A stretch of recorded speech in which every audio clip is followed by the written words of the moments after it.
El 24 de marzo de 2026, 8 días antes de que Artemis II despegara hacia la Luna, el administrador de la NASA, Jared Isaacman, se puso de pie frente a los medios de comunicación en el edificio Mary W. Jackson de la sede de la agencia en Washington, y dijo algo que ningún funcionario de la NASA había dicho en medio siglo con esta claridad. Esta vez, el objetivo no son banderas y huellas. Esta vez, el objetivo es quedarse.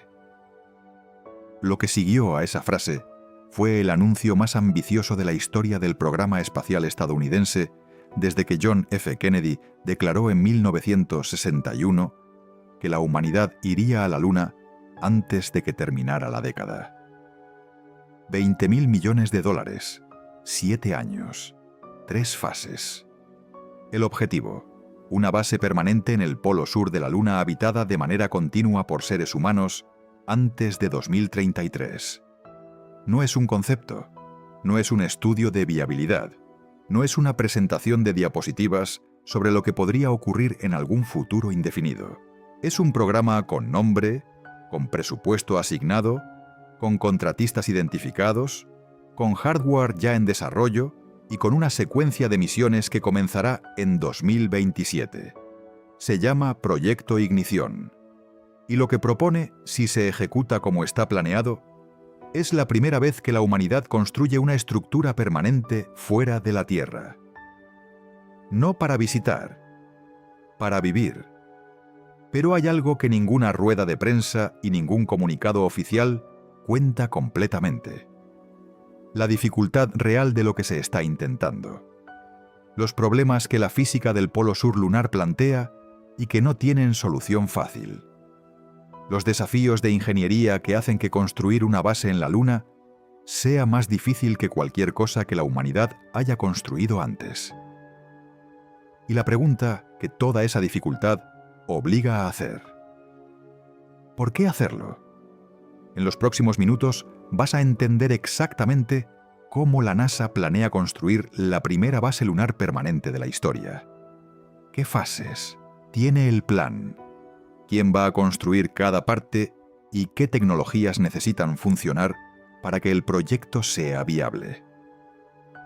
Vas a entender por qué el polo sur de la Luna es el único lugar donde una base permanente tiene sentido, y qué hay en sus cráteres en sombra perpetua que lo convierte en el recurso estratégico más valioso del sistema solar interior accesible para la humanidad.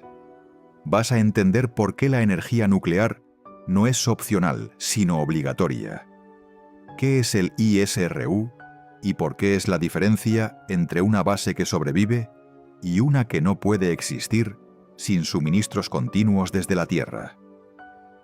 Y al final vas a tener que enfrentarte a una pregunta que este plan plantea de manera más concreta que cualquier argumento abstracto. ¿Puede la humanidad construir algo permanente fuera de la Tierra? ¿O hay algo en la naturaleza del proyecto que lo hace fundamentalmente diferente de todo lo que hemos construido antes? Solo lo esencial. El proyecto Ignición fue anunciado por la NASA el 24 de marzo de 2026, 8 días antes del lanzamiento de Artemis II. Es un programa de $20.000 millones distribuidos en 7 años fiscales, desde 2027 hasta 2033, con el objetivo de establecer una presencia humana permanente en el polo sur de la Luna. El proyecto cancela de facto el Gateway, la estación espacial en órbita lunar que era el eje central del programa Artemis original, y redirige esos recursos y los compromisos de los socios internacionales hacia la superficie lunar directamente. Se estructura en 3 fases.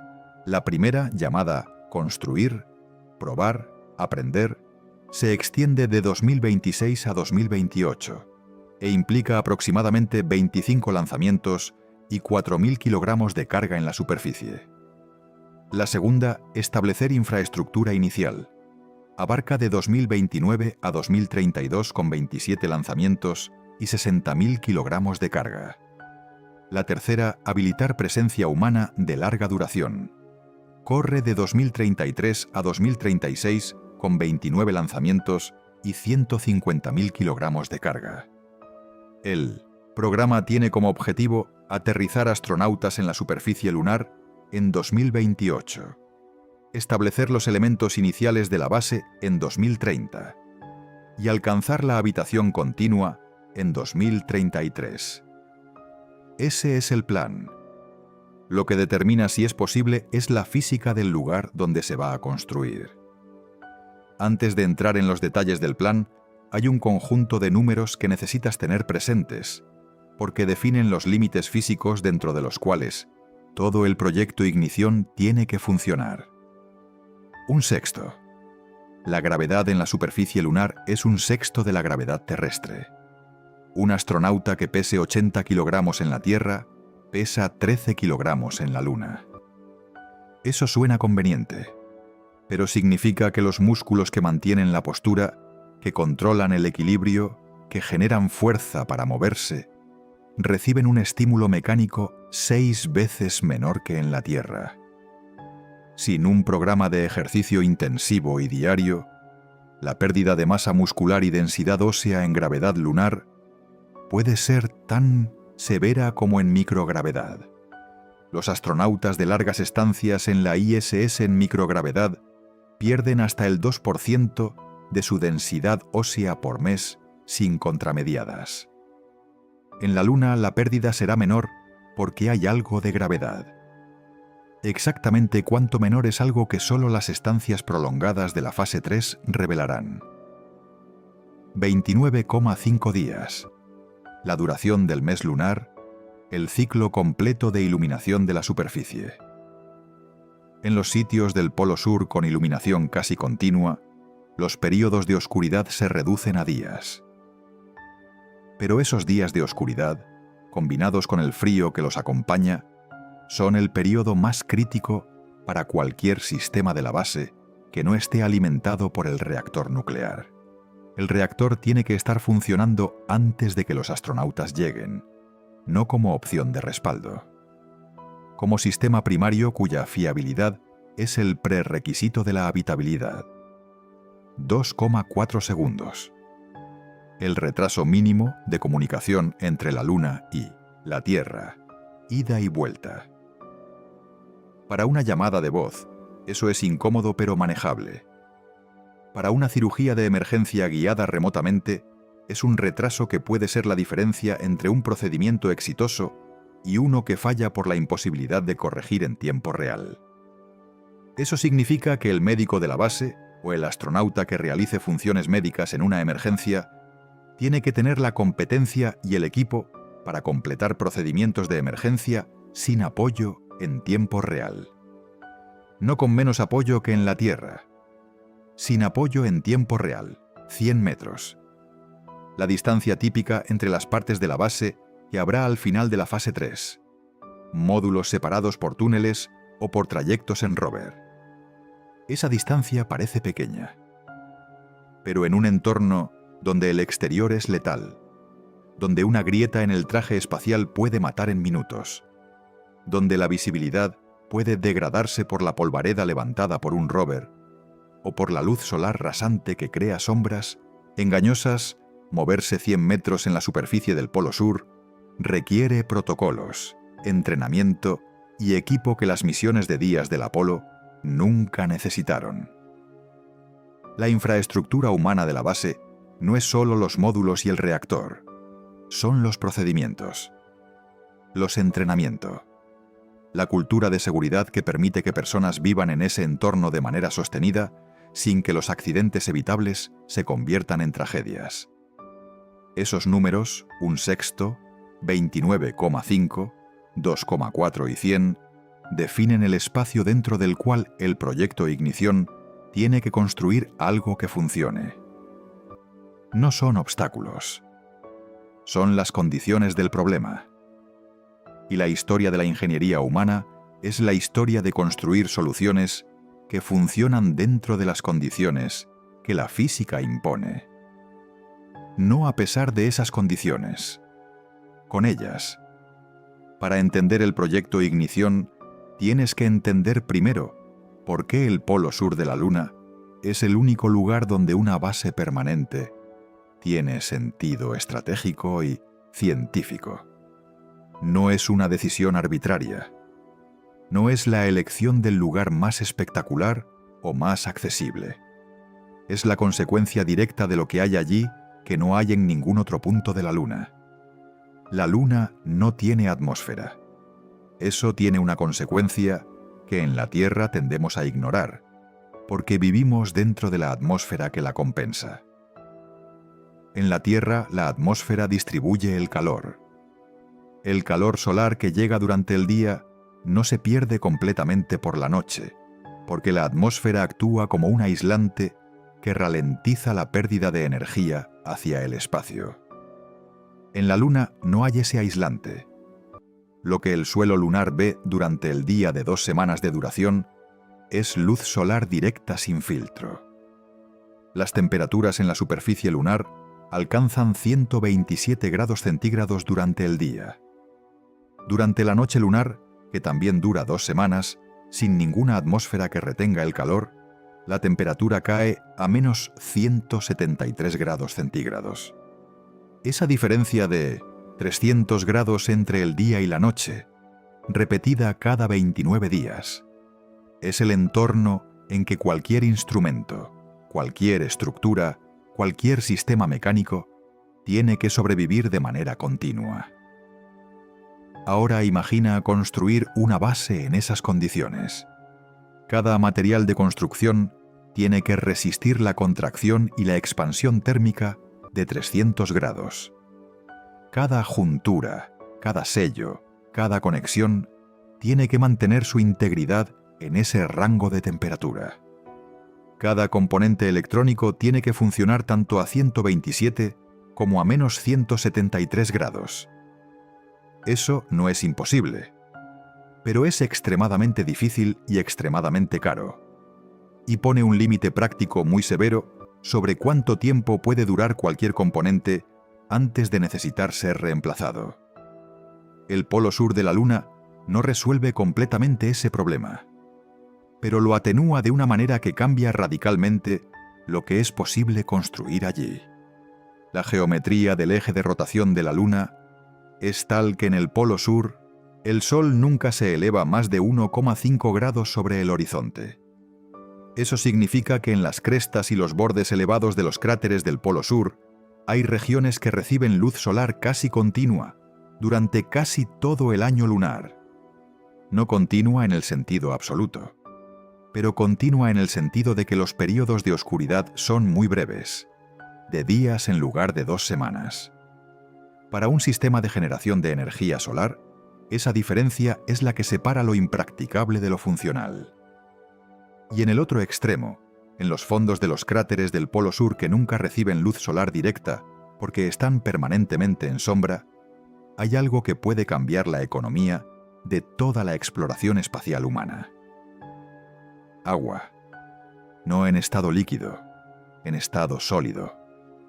Hielo de agua atrapado en los fondos de esos cráteres durante miles de millones de años, por las mismas temperaturas que hacen del resto de la Luna un lugar tan hostil. El descubrimiento de hielo de agua, los cráteres en sombra permanente del polo sur lunar, no es reciente. Las primeras evidencias llegaron en los años 1990 con el satélite lunar Prospector.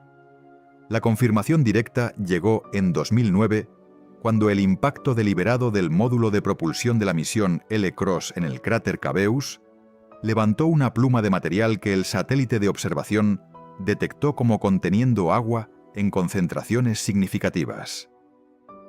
Las misiones posteriores, incluyendo la India Chandrayaan-1 y el Lunar Reconnaissance Orbiter de la NASA, han añadido datos que permiten estimar la distribución y la concentración del hielo en la región polar.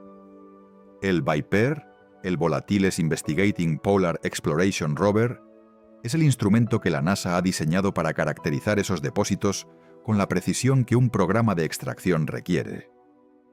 Después de ser cancelado en 2024 por problemas de costes y retrasos, el VIPER fue revivido en 2025 y asignado a un lanzamiento a bordo del lander Blue Moon de Blue Origin en 2027. El rover, del tamaño de un coche de golf, tiene 3 espectrómetros y un taladro de 1 metro de profundidad. Su misión de 100 días terrestres en la superficie del Polo Sur no es solo científica, es económica en el sentido más directo del término. Los datos que Viper transmita a la Tierra determinarán si los depósitos de hielo son suficientemente concentrados y suficientemente accesibles para que la extracción a escala sea viable. Y esa determinación es la piedra angular sobre la que descansa toda la arquitectura de la base lunar permanente. Para que lo dimensiones, el hielo de agua en el Polo Sur no es solo agua potable, aunque el agua potable es valiosa, porque reducir la cantidad de agua que hay que enviar desde la Tierra tiene un impacto enorme en el coste de cada misión. El hielo de agua, sometido al proceso de electrólisis, se descompone en sus componentes, hidrógeno y oxígeno. El oxígeno es el ingrediente que los seres humanos necesitan para respirar. El hidrógeno y el oxígeno son, en sus formas líquidas, los propelentes de los cohetes más eficientes que la humanidad conoce. El motor principal del transbordador espacial usaba hidrógeno líquido y oxígeno líquido. El SLS usa los mismos propelentes. Si la base lunar puede producir hidrógeno y oxígeno a partir del hielo del Polo Sur, puede en principio producir el combustible para los cohetes que realizan los vuelos entre la base y los distintos destinos orbitales o la superficie terrestre. Una base que produce su propio combustible no necesita que cada misión de suministro traiga combustible desde la Tierra. Eso cambia la ecuación económica de la exploración espacial de manera fundamental. Música. La explotación del hielo lunar para producir propelente tiene un nombre técnico que aparecerá repetidamente en cualquier documento serio sobre la base lunar. In Situ Resource Utilization, ISRU, utilización de recursos in situ. El principio es tan antiguo como la exploración humana. Vivir de la Tierra en lugar de depender completamente de lo que traes contigo.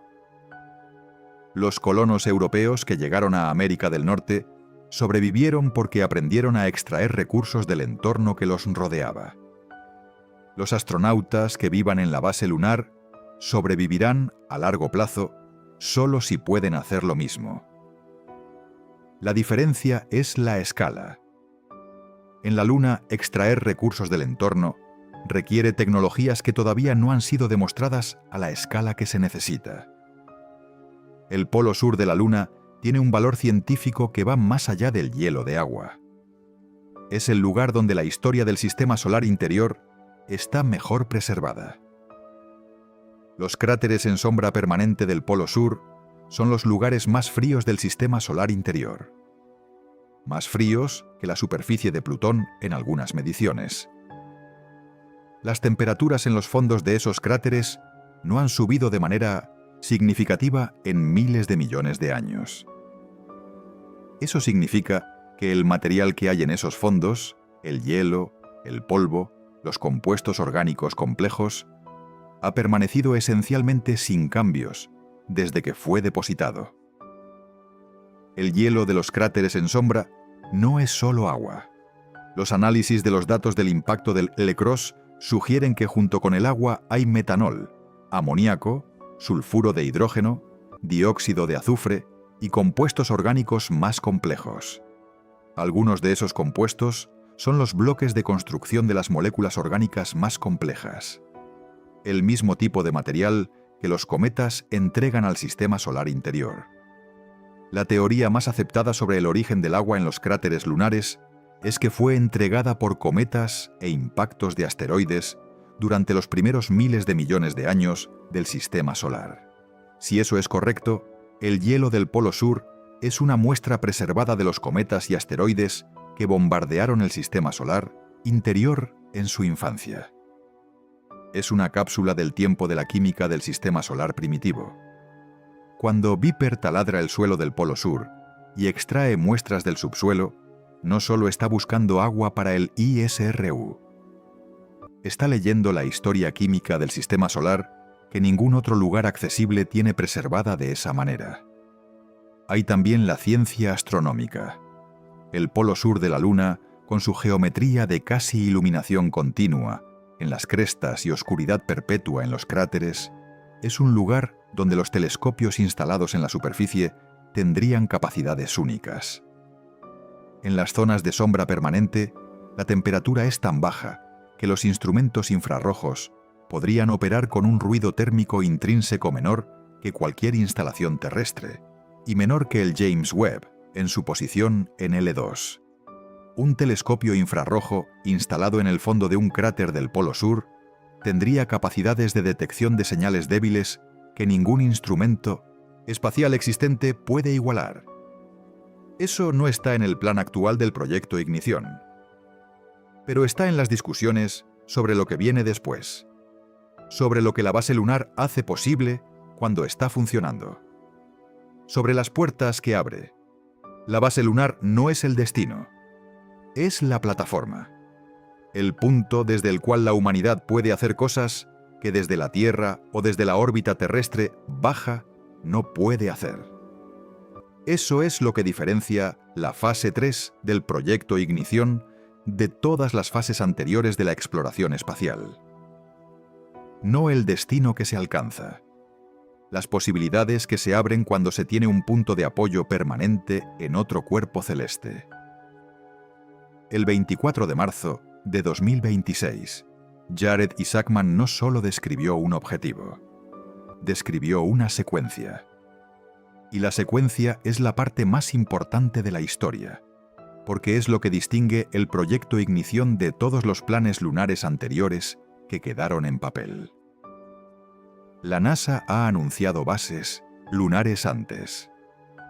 El proyecto Constellation del presidente George W. Bush, lanzado en 2004 después del accidente del Columbia, tenía como objetivo devolver astronautas a la Luna antes de 2020 y establecer una base permanente para preparar el camino hacia Marte. El programa fue cancelado por la administración Obama en 2010 tras una revisión independiente que concluyó que no era financieramente sostenible con los presupuestos disponibles.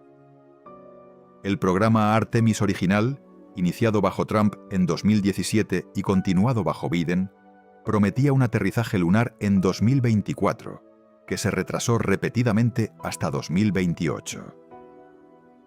Y en cada uno de esos programas, la base lunar permanente era el objetivo de largo plazo que siempre estaba a 10 o 15 años de distancia, independientemente del año en que se anunciaba. Lo que hace al proyecto Ignición diferente de esas iteraciones anteriores no es la ambición, es la especificidad. Isaacman fue concreto de una manera que sus predecesores no habían sido. Nombres de contratistas, cantidades de carga en kilogramos para cada fase, número de lanzamientos por fase, fechas para cada hito, y una estructura de 3 fases que reconoce explícitamente que no se puede saltar del primer paso al tercero. La fase 1 tiene un nombre que dice exactamente lo que pretende hacer: construir, probar, aprender. No construir la base. Construir las herramientas para saber cómo construir la base. Esa distinción es crucial, y es la que muchos programas espaciales del pasado no respetaron. Saltaron demasiado rápido hacia la misión final sin haber demostrado las tecnologías intermedias que esa misión requiere.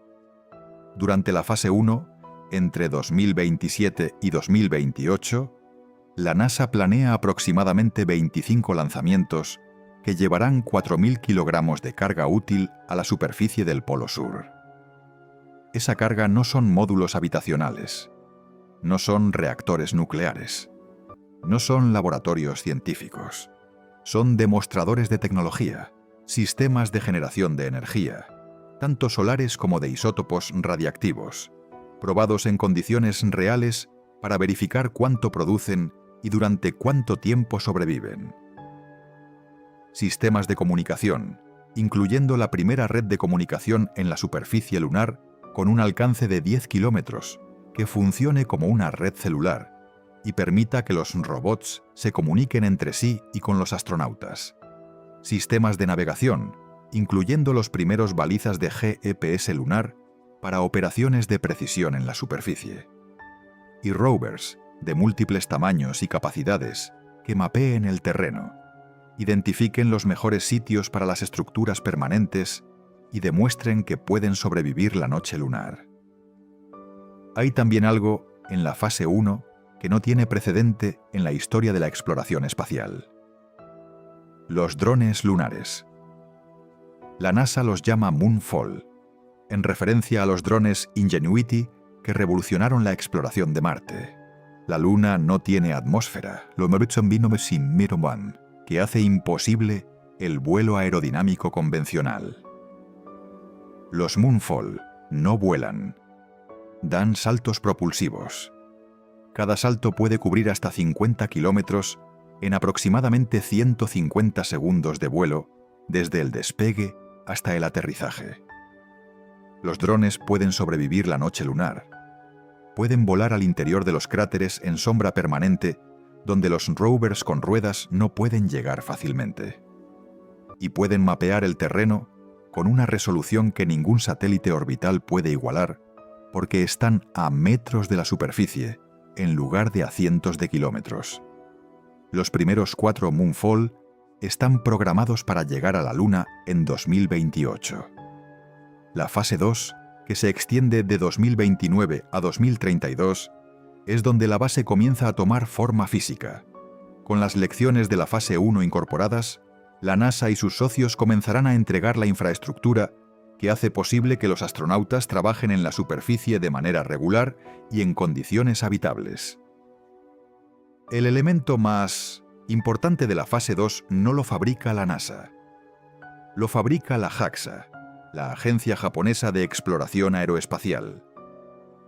El rover presurizado de la JAXA es, conceptualmente, algo que nunca ha existido en la exploración espacial.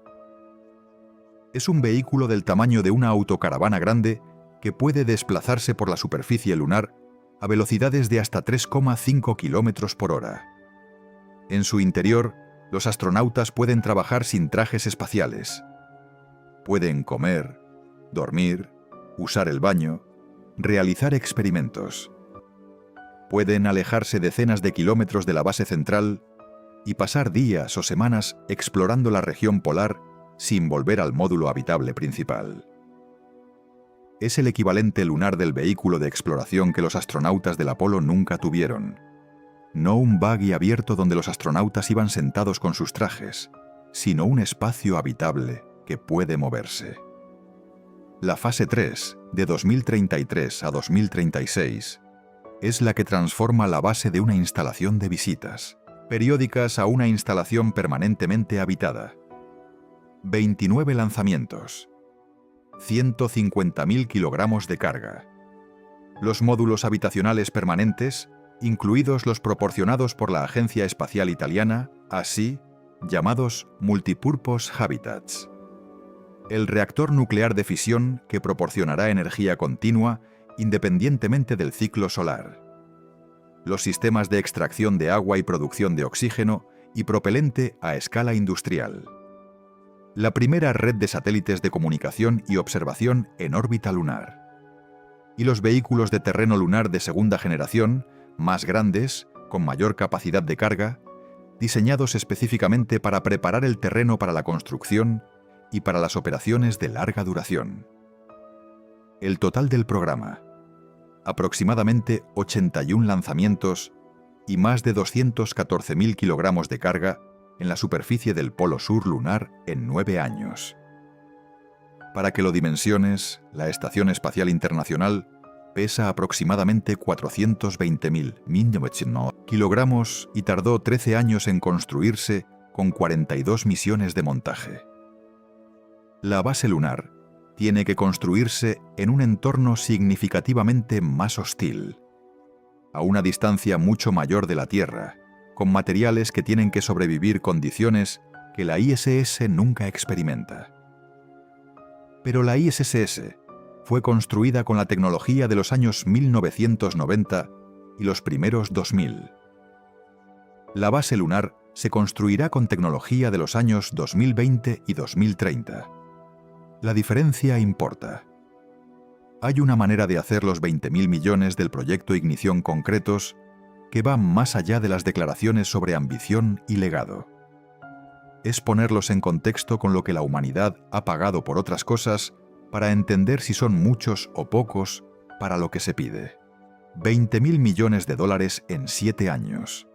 Aproximadamente 2.857 millones por año. El presupuesto total de la NASA en 2025 fue de aproximadamente 25.000 millones de dólares anuales.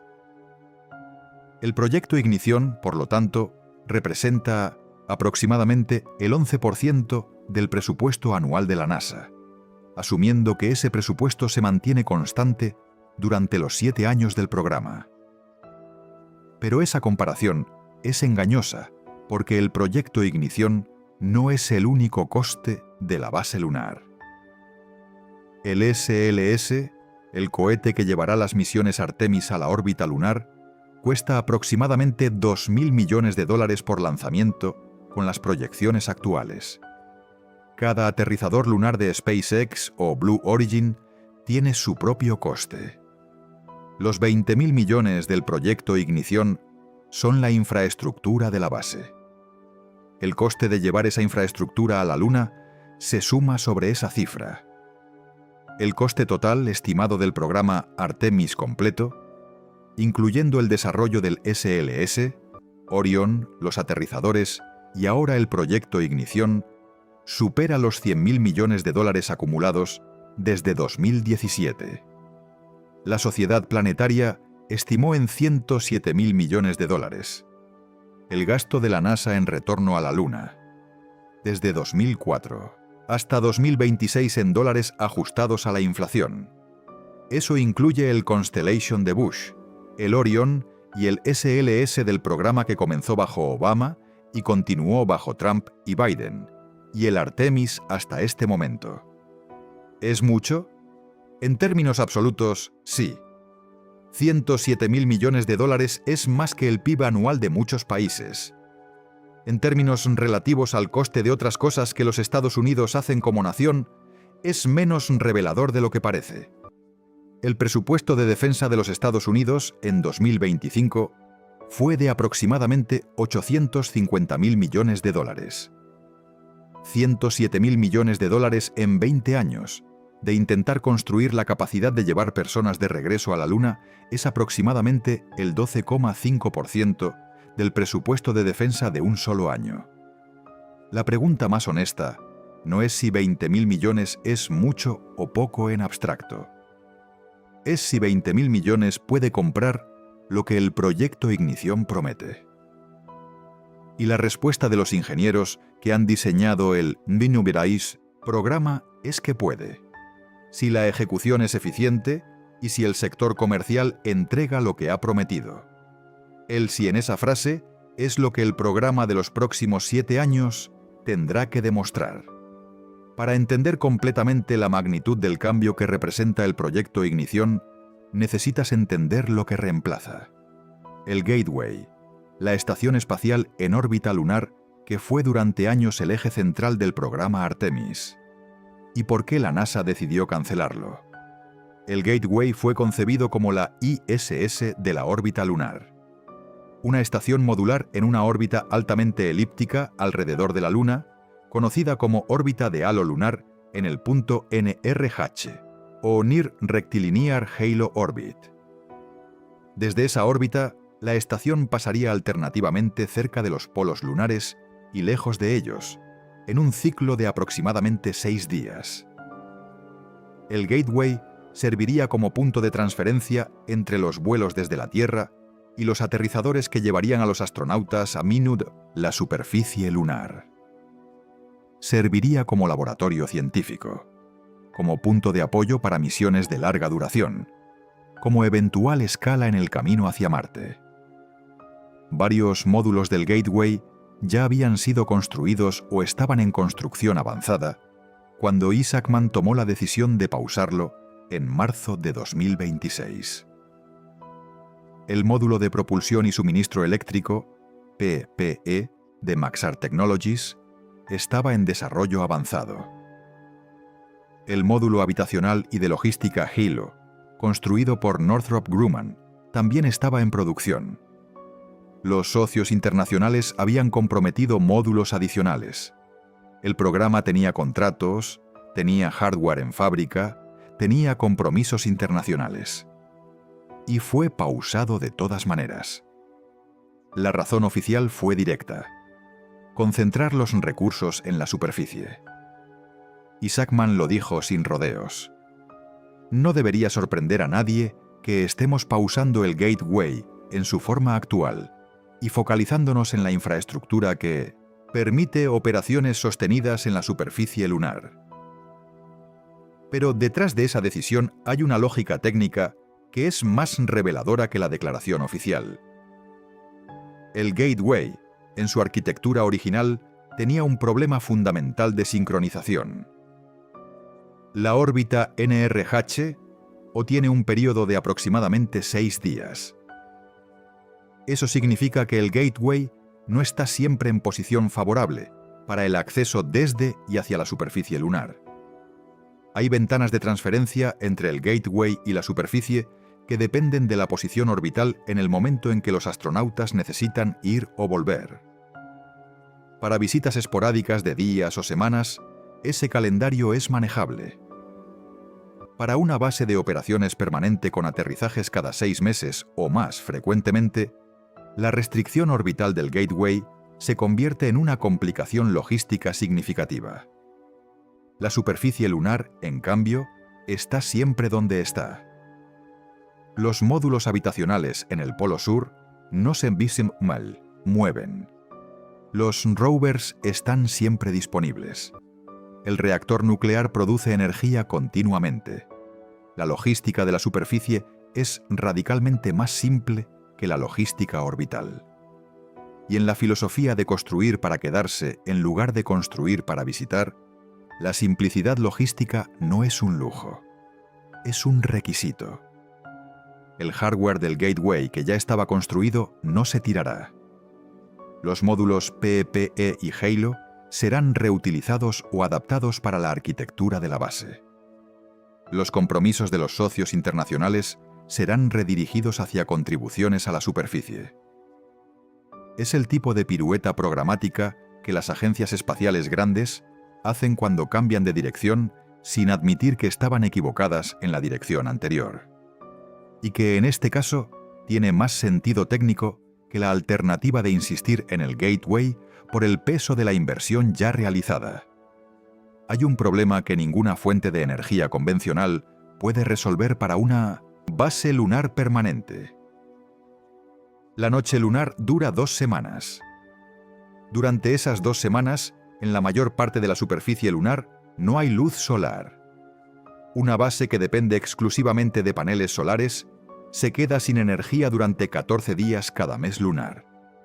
14 días sin energía en un entorno donde la temperatura baja a menos 173 grados centígrados no es una interrupción del servicio. Es la muerte de todo lo que intenta sobrevivir allí. El Polo Sur atenúa ese problema, como ya hemos visto. En las crestas elevadas del Polo Sur, hay regiones que reciben luz solar el 90 o incluso el 95% del tiempo. Eso reduce los periodos de oscuridad de 2 semanas a días. Pero no los elimina. Y para una base permanente, días sin energía siguen siendo inaceptables si los sistemas que mantienen a los astronautas con vida dependen de esa energía. La solución que la NASA y el Departamento de Energía de los Estados Unidos han identificado como la única viable para una base permanente es la energía nuclear de fisión.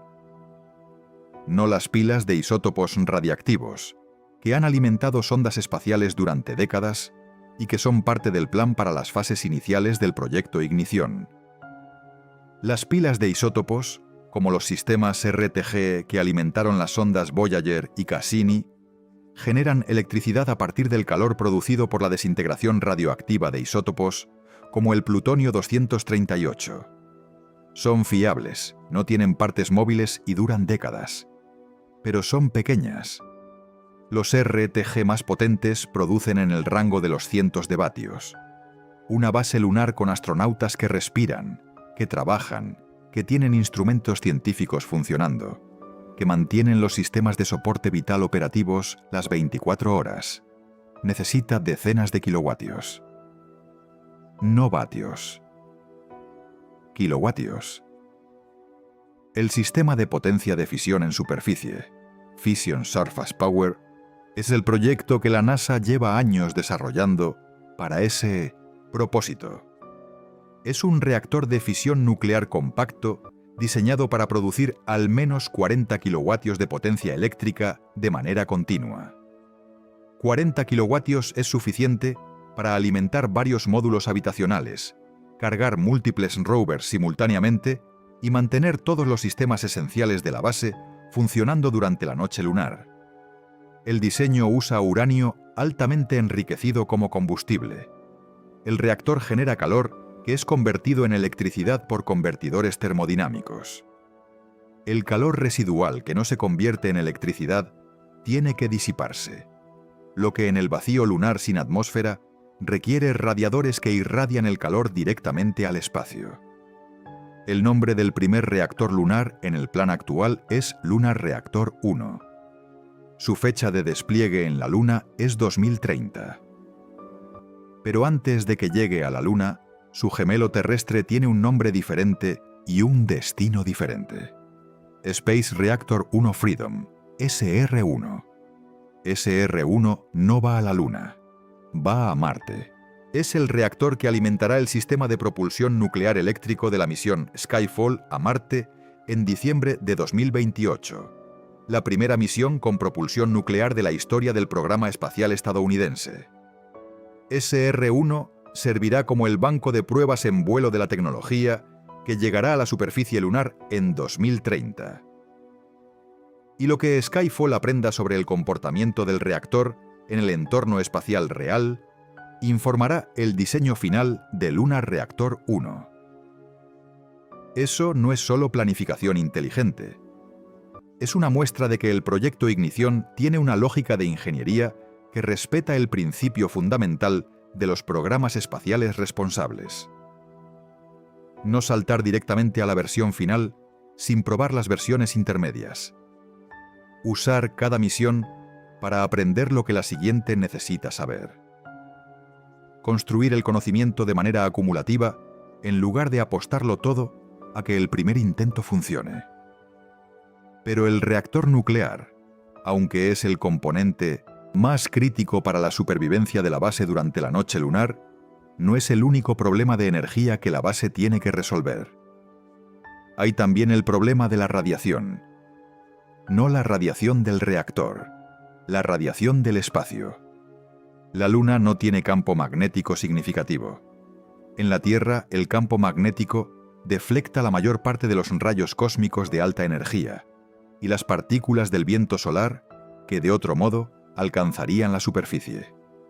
En la Luna, esa protección no existe.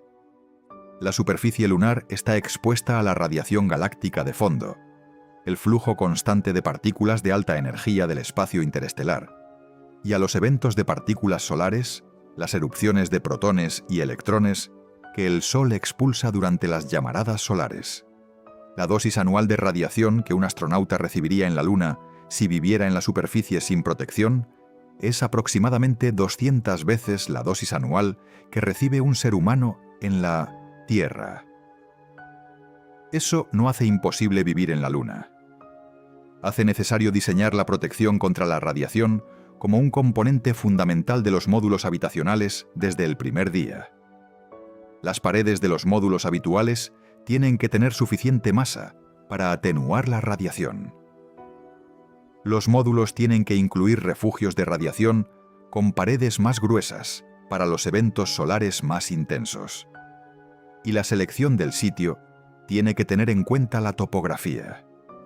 Los cráteres pueden proporcionar protección natural contra la radiación que llega horizontalmente del horizonte, de la misma manera que un barranco en la superficie terrestre proporciona abrigo contra el viento. hay también la posibilidad de usar el regolito, el suelo lunar, como escudo. El regolito lunar es un excelente absorbente de radiación por su densidad y su composición. Cubrir los módulos habitacionales con una capa de regolito de 1 a 2 metros de espesor reduciría la exposición a la radiación a niveles comparables con los que experimenta la tripulación de la ISS. Esa técnica, conocida como enterramiento con regolito, es uno de los enfoques que las fases avanzadas del proyecto Ignición contemplan. Y los rovers que preparan el terreno para la construcción en la fase 3 tienen entre sus tareas precisamente esa: mover regolito para cubrir los módulos habitacionales. El regolito lunar es el suelo de la Luna. En la superficie tiene el aspecto de polvo gris fino. A pocos centímetros de profundidad se vuelve más compacto. Y más abajo, con la edad y la presión de miles de millones de años de micrometeoritos, se convierte en una roca fragmentada y compactada que los geólogos llaman brecha de impacto. El regolito es omnipresente en la Luna. Está en todas partes. Y tiene propiedades que lo hacen simultáneamente el material más útil y el material más peligroso de la superficie lunar. Útil porque puede ser usado como material de construcción. Los ingenieros llevan décadas estudiando la posibilidad de usar el regolito como materia prima para fabricar estructuras en la Luna. El regolito contiene oxígeno en forma de óxidos, los mismos óxidos metálicos que componen gran parte de la corteza terrestre. Aproximadamente el 45% del peso del regolito lunar es oxígeno combinado con otros elementos. La extracción de ese oxígeno, a través de procesos electrolíticos o termoquímicos, podría proporcionar el oxígeno respirable para la base y el oxidante para el combustible de los cohetes. El regolito también puede sintetizarse en bloques de construcción mediante impresión en 3D. Varias agencias espaciales, incluyendo la ESA, han investigado procesos de sintetización del regolito, donde el polvo lunar se calienta hasta que las partículas se fusionan sin llegar a fundirse completamente, produciendo bloques sólidos que pueden usarse como ladrillos de construcción. Pero el regolito también es enormemente peligroso. Y el peligro no viene de su toxicidad química. Viene de su forma física. Las partículas de regolito lunar son el resultado de miles de millones de años de impactos de micrometeoritos que han pulverizado la roca lunar en fragmentos cada vez más pequeños. Sin erosión atmosférica, sin agua que desgaste los bordes, cada partícula de regolito tiene bordes afilados como vidrio roto. Son angulosas, irregulares, abrasivas en un grado que no tiene equivalente en los polvos de la Tierra. Cuando los astronautas del Apolo volvieron de la Luna, todos reportaron el mismo problema. El polvo lunar se metía en todas partes, se adhería a los trajes por atracción electrostática, imposible de sacudir. Arañaba las viseras de los cascos, dañaba las juntas de los mecanismos. Neil Armstrong dijo que el olor del polvo lunar dentro de la cápsula, después de las caminatas lunares, era el olor a pólvora. No porque el regolito contuviera pólvora, sino porque las partículas reactivas del regolito, al entrar en contacto con el oxígeno de la cabina, reaccionaban de una manera que producía ese olor característico. En una base permanente, donde los astronautas entran y salen repetidamente, donde los rovers traen polvo lunar pegado a sus ruedas, donde cada operación exterior introduce inevitablemente regolito al interior. El problema del polvo lunar escala de inconveniencia a amenaza para la salud. Las partículas de regolito inhaladas tienen el tamaño y la forma que los neumoconciólogos, los especialistas en enfermedades pulmonares causadas por polvo, asocian con el daño pulmonar crónico. En la Tierra, la silicosis y otras enfermedades pulmonares causadas por polvo de sílice son consecuencia de décadas de exposición al polvo de minería y cantería. El regolito lunar, rico en silicatos con bordes afilados y sin la erosión que en la Tierra, redondaría las partículas más peligrosas es potencialmente más dañino por partícula que el polvo que produce la silicosis. El proyecto Ignición tiene que resolver ese problema de una manera que las misiones cortas del Apolo no necesitaban resolver. Esos astronautas pasaban horas en la superficie. Los residentes de la base lunar pasarán meses. El sistema de esclusas de aire de la base tiene que incluir procedimientos de descontaminación del regolito que impidan que las partículas entren en los módulos habitacionales. Los trajes espaciales tienen que diseñarse con materiales que el regolito no pueda arañar ni degradar con el uso repetido. Y los sistemas de filtración del aire de los módulos tienen que ser capaces de capturar partículas del tamaño del regolito de manera eficiente y continua. Ninguna de esas soluciones está completamente resuelta. Todas son objeto de investigación activa. Pero todas tienen que estar funcionando de manera fiable antes de que los astronautas que van a vivir en la base empiecen su primera estancia de larga duración. La manera más directa de reducir el coste de construir la base lunar es reducir la cantidad de material que hay que enviar desde la Tierra. Cada kilogramo de material que se envía desde la Tierra al polo sur de la Luna cuesta decenas de miles de dólares en coste de lanzamiento. Eso es una función directa de la física del problema. El cohete tiene que superar la gravedad terrestre, viajar a la Luna y aterrizar. Cada kilogramo adicional requiere combustible adicional para todas esas fases. El coste por kilogramo en la superficie lunar, con los mejores sistemas disponibles, actualmente es de varias decenas de miles de dólares. La alternativa a traer material desde la Tierra es usar lo que hay en la Luna. El regolito. La cobertura es total. Donde quiera que la base se construya en el polo sur, el regolito está bajo los pies. Y el regolito tiene propiedades que lo hacen extraordinariamente útil, como material de construcción si se puede procesar de manera eficiente. El proceso más estudiado para convertir regolito en material de construcción se llama sinterización. El polvo lunar se calienta hasta temperaturas de entre 900 y 1100 grados centígrados, donde las partículas se suelden entre sí sin fundirse completamente. El resultado es un material sólido, similar a la cerámica, que puede ser moldeado en bloques de construcción antes de la sinterización o cortado y pulido después.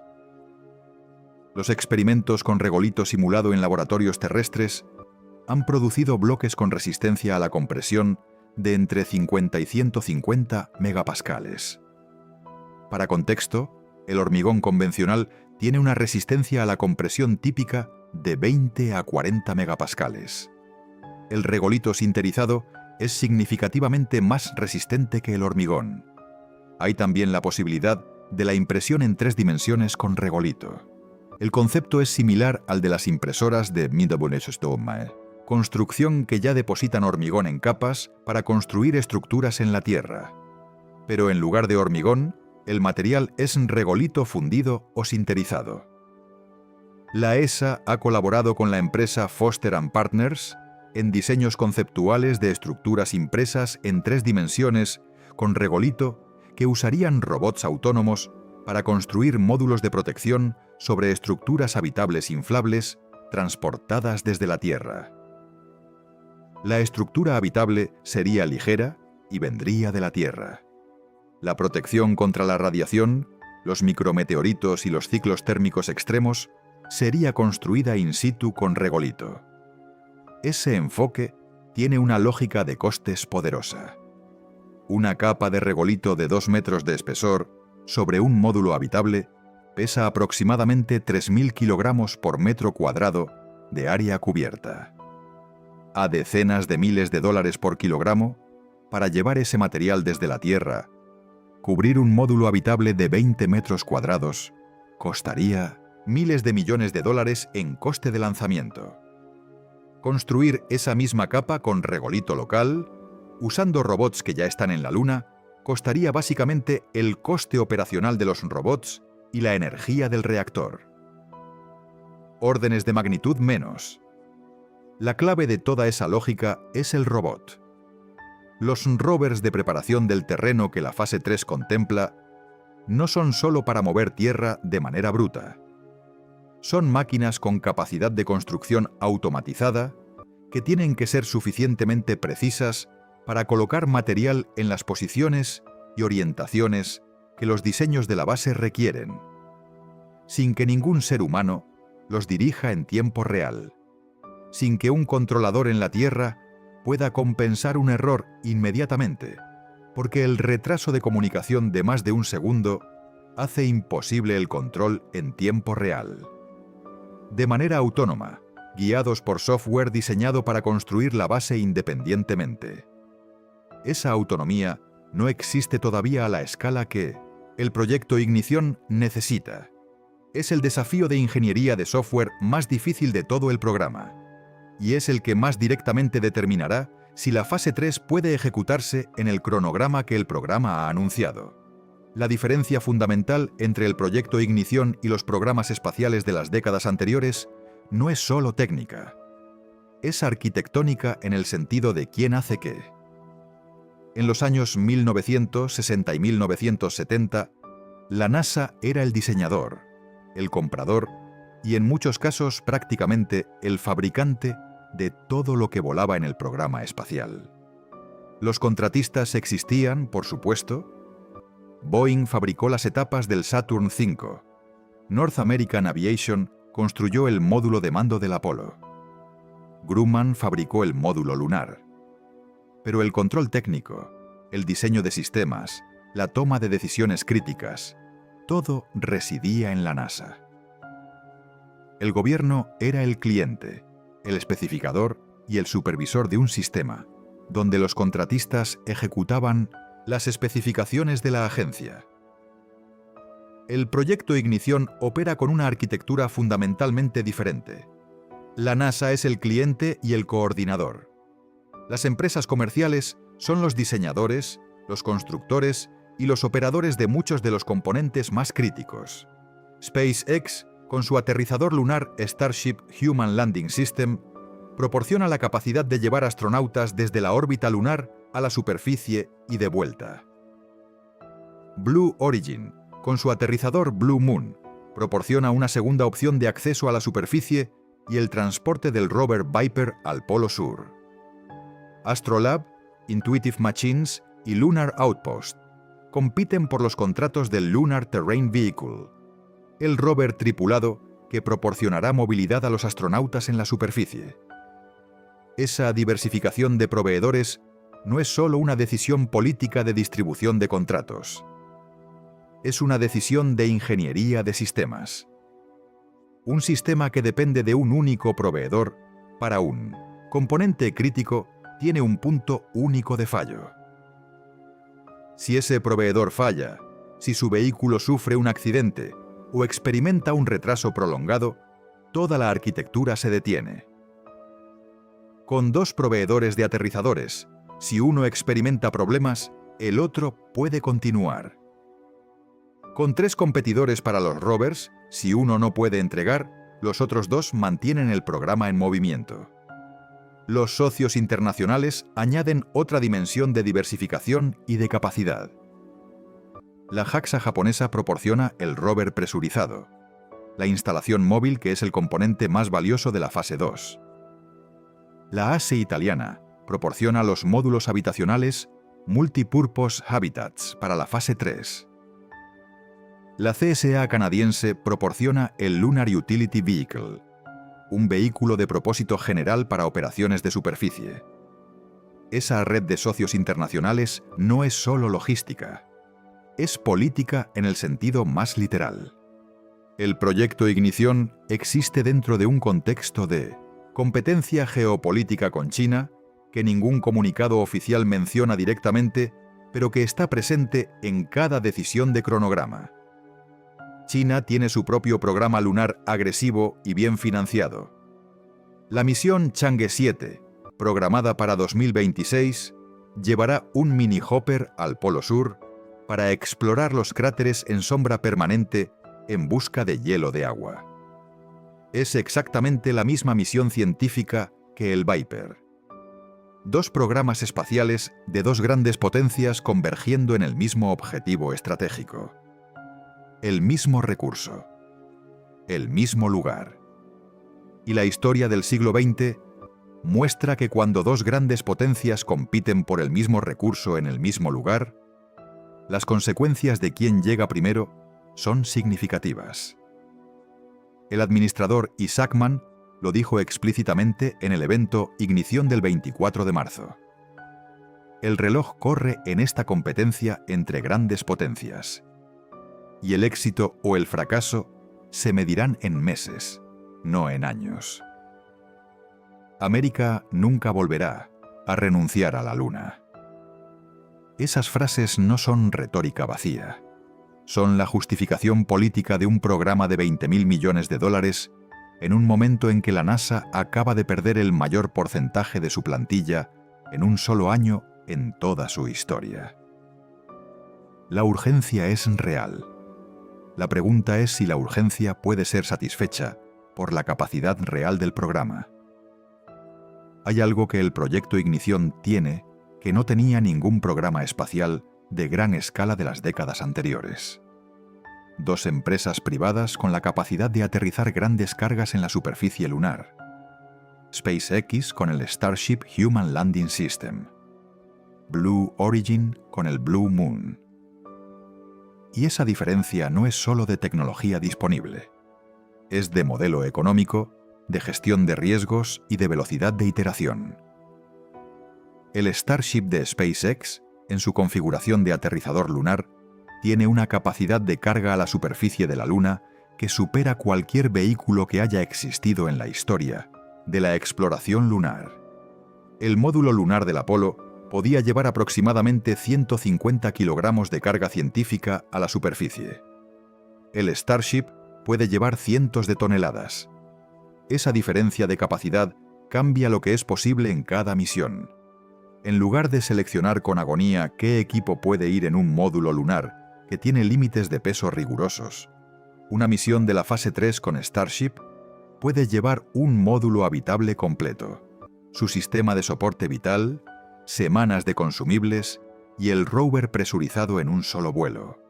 Blue Origin, con el Blue Moon, tiene una capacidad de carga inferior al Starship, pero sigue siendo significativamente mayor que cualquier sistema anterior de aterrizaje lunar. La decisión de la NASA de mantener dos proveedores de aterrizaje no es solo por razones de seguridad del programa. Es por la presión competitiva que los dos proveedores se ejercen mutuamente. Si SpaceX sabe que Blue Origin es una alternativa viable, tiene incentivos para mantener su precio y su fiabilidad competitivos.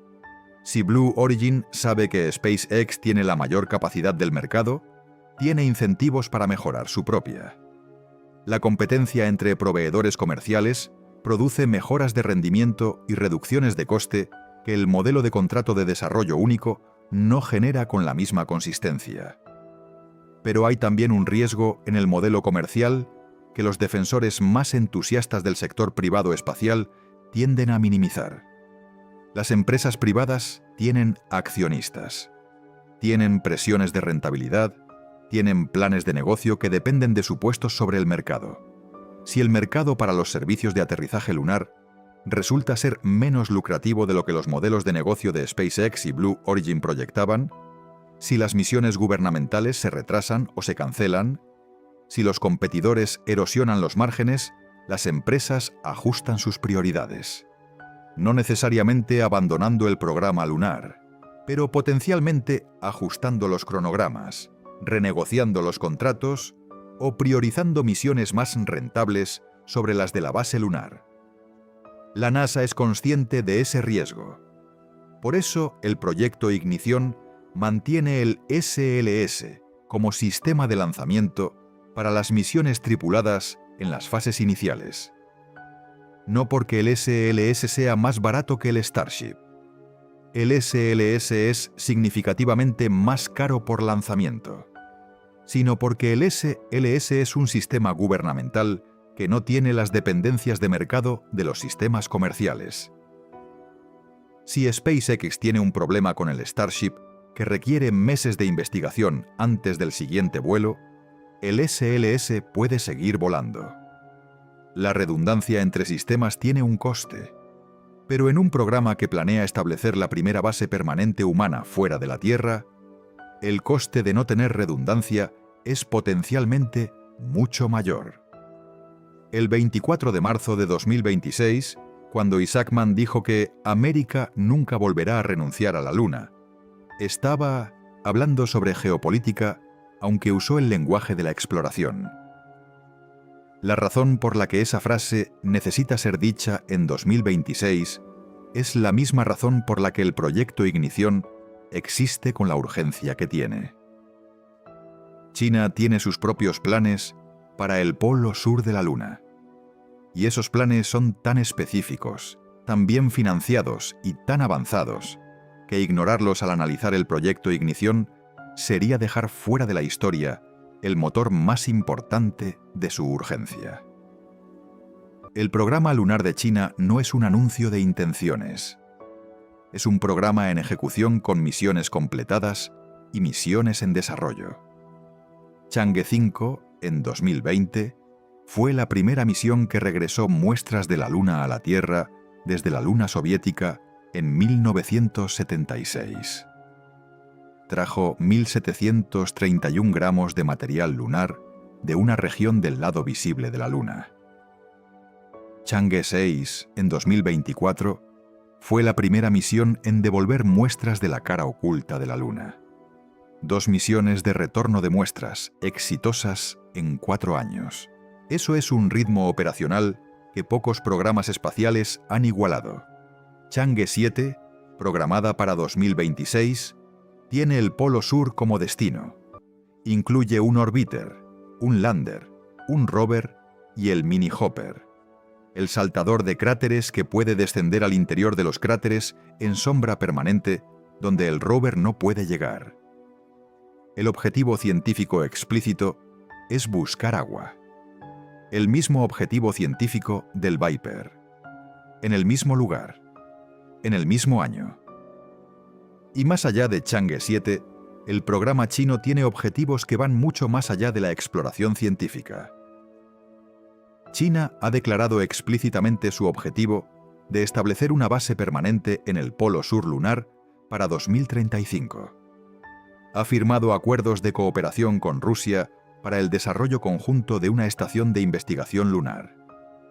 Ha lanzado en los últimos años un programa de desarrollo de cohetes de gran capacidad, el Long March 9, diseñado para competir con el SLS y el Starship en capacidad de carga hacia la Luna. La competencia entre los Estados Unidos y China por el polo sur de la Luna no es una competencia por el honor de llegar primero. Es una competencia por el derecho de facto a establecer presencia en los sitios más valiosos del polo sur. Los cráteres con hielo de agua más concentrado y más accesible. Las crestas con iluminación solar más continua. Los terrenos más favorables para la construcción de infraestructura. Hay un número limitado de sitios del Polo Sur que tienen las características óptimas para una base permanente.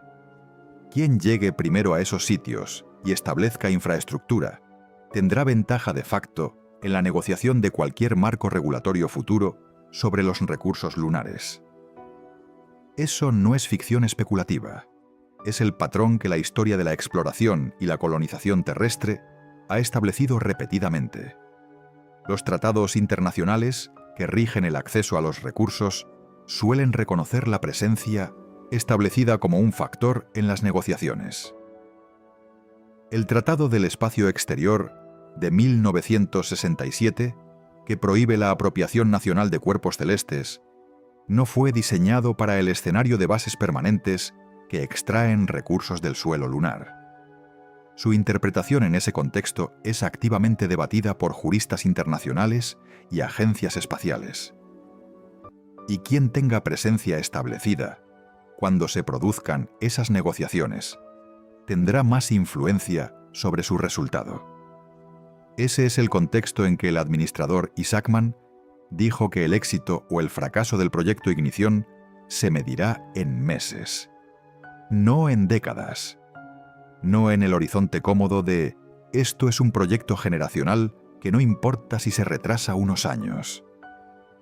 En meses, porque en meses las misiones chinas al Polo Sur pueden avanzar de maneras que cambien la posición relativa de las dos potencias en la competencia que nadie llama oficialmente carrera espacial, pero que todos los que trabajan en ella saben que lo es.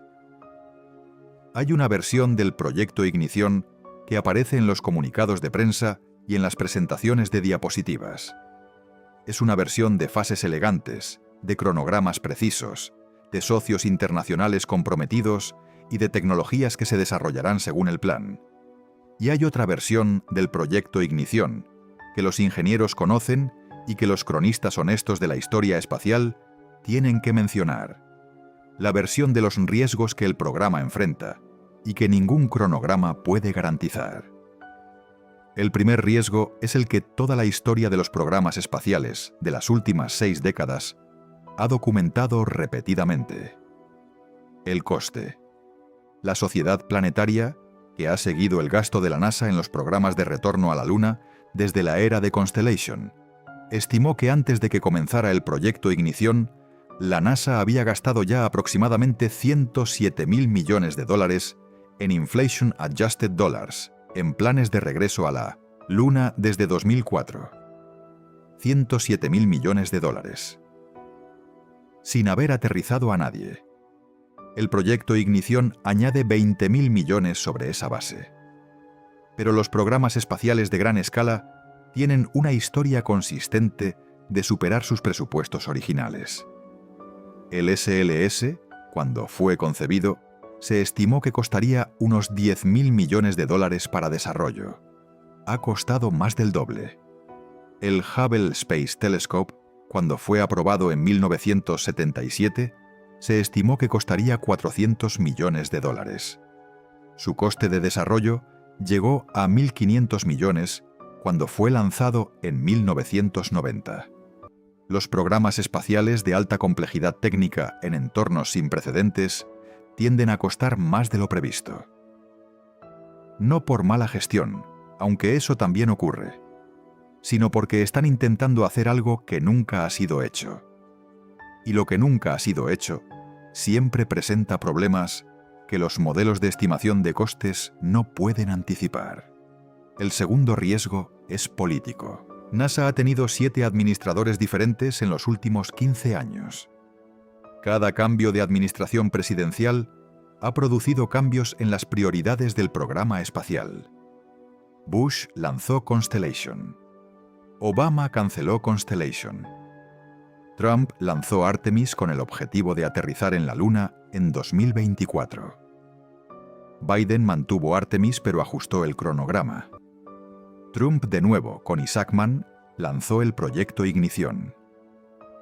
El proyecto Ignición está financiado en el presupuesto federal de los Estados Unidos.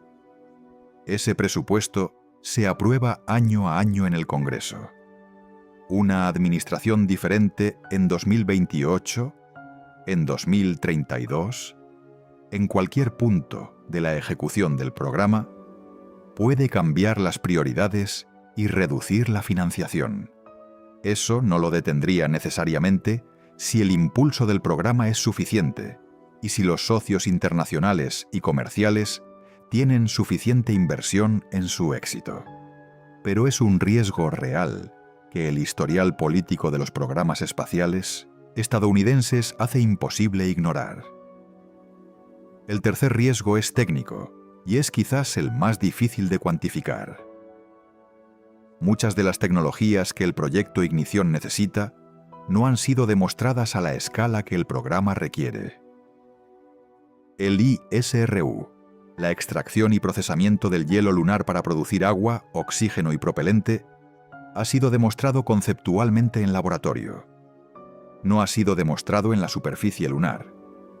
No sabemos qué concentración tiene exactamente el hielo en los sitios donde se va a construir la base.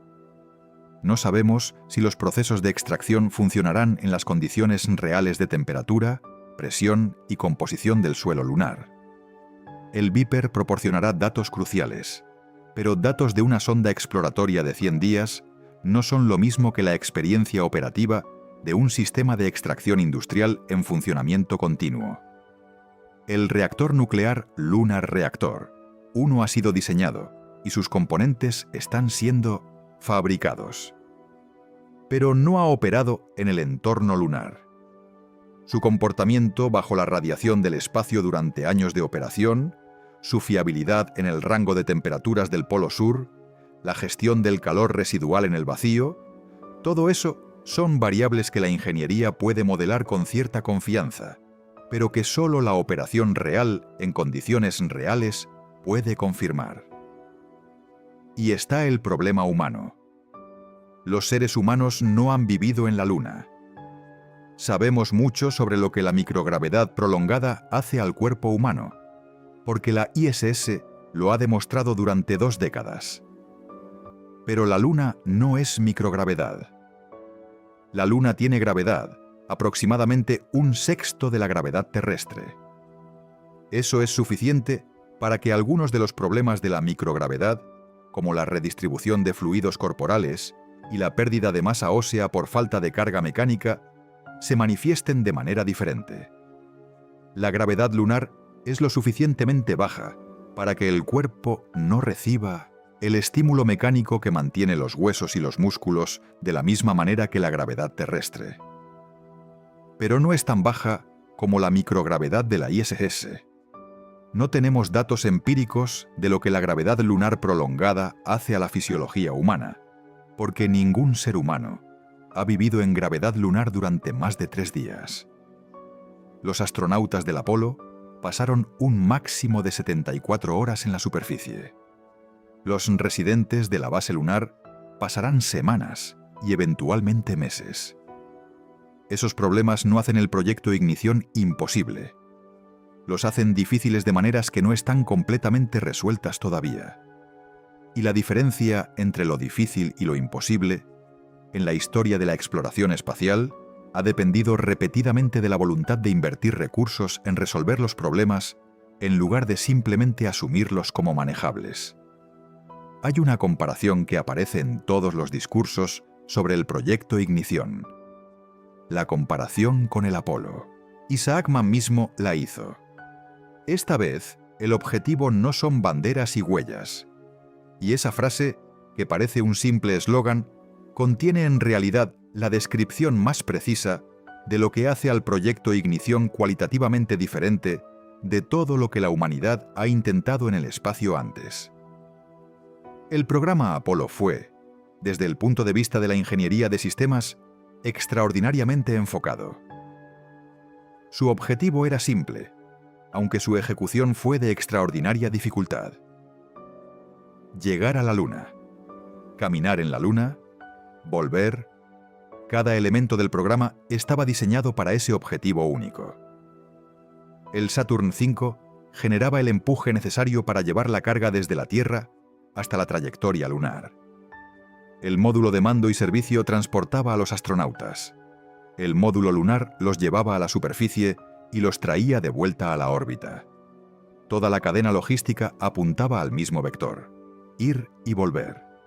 Lo que el programa Apolo no tenía que resolver, porque no estaba en su mandato. Era nada de lo que sigue. ¿Dónde van los astronautas cuando necesitan dormir más de 3 días? ¿Cómo comen durante semanas? ¿Dónde eliminan los residuos? ¿Cómo producen el agua que necesitan cuando se agota lo que trajeron? ¿Cómo mantienen la temperatura interior cuando la diferencia entre el lado iluminado y el oscuro del módulo es de cientos de grados? ¿Cómo manejan una emergencia médica cuando el vuelo de vuelta a la Tierra tarda días? ¿Cómo recargan las baterías de los rovers durante la noche lunar de 2 semanas? ¿Cómo reparan un sistema crítico cuando la pieza de repuesto está a 400.000 kilómetros? Todos esos problemas, cada uno de ellos individualmente complejo, tienen que estar resueltos de manera integrada y fiable antes de que el primer astronauta permanente de la base lunar comience su estancia. No como sistemas experimentales que pueden fallar y ser reparados porque hay un equipo de ingenieros esperando en órbita, como sistemas operativos que funcionan con la fiabilidad que los sistemas de soporte vital críticos necesitan tener. Hay una manera de entender la diferencia entre el Apolo y el proyecto Ignición que la historia de la exploración terrestre hace accesible. Los primeros exploradores europeos que cruzaron el Atlántico en el siglo XV llegaron a América, tomaron notas, recogieron muestras y volvieron. Banderas y huellas en el lenguaje de Isaac Mann. Décadas después, llegaron los colonos. Los que no planeaban volver, los que tenían que construir estructuras permanentes, establecer fuentes de agua, aprender a cultivar los cultivos que esa tierra producía, establecer sistemas de gobierno, crear redes de comercio. La diferencia entre explorar un lugar y habitarlo no es solo de duración, es de complejidad de sistemas. Y la complejidad de sistemas de una base lunar permanente es, en términos de ingeniería, más similar a la de establecer una colonia en el nuevo mundo que a la de llegar a ella en un barco de exploración. Esa complejidad no es un argumento contra el proyecto Ignición. Es el argumento más preciso de por qué el proyecto Ignición tiene la estructura que tiene. Una fase 1 que no pretende habituar la base, sino entender el entorno. Una fase 2 que establece la infraestructura mínima antes de que los astronautas tengan que depender de ella. Una fase 3 que construye la base permanente sobre la base de lo que las dos fases anteriores han demostrado que funciona. Esa secuencia es la lección que la historia de los programas espaciales fallidos enseña. No por cautela, por necesidad. Hay algo que ninguna cantidad de preparación técnica puede transmitir completamente. La experiencia de vivir en la Luna. No la experiencia de visitarla, de vivir allí. El ciclo día-noche de la Luna dura 29 días terrestres. Eso significa que desde una posición en la base del Polo Sur, fuera del área de casi iluminación continua, habrá periodos de oscuridad de días. Pero más importante que la oscuridad es lo que la oscuridad conlleva. Porque la noche lunar no es solo ausente de luz. Es el momento en que la temperatura cae a menos 173 grados centígrados. Ese frío no es abstracto. Es el frío que mata los mecanismos lubricados con aceites convencionales porque los aceites se solidifican. El frío que agrieta los materiales que tienen coeficientes de expansión térmica inadecuados.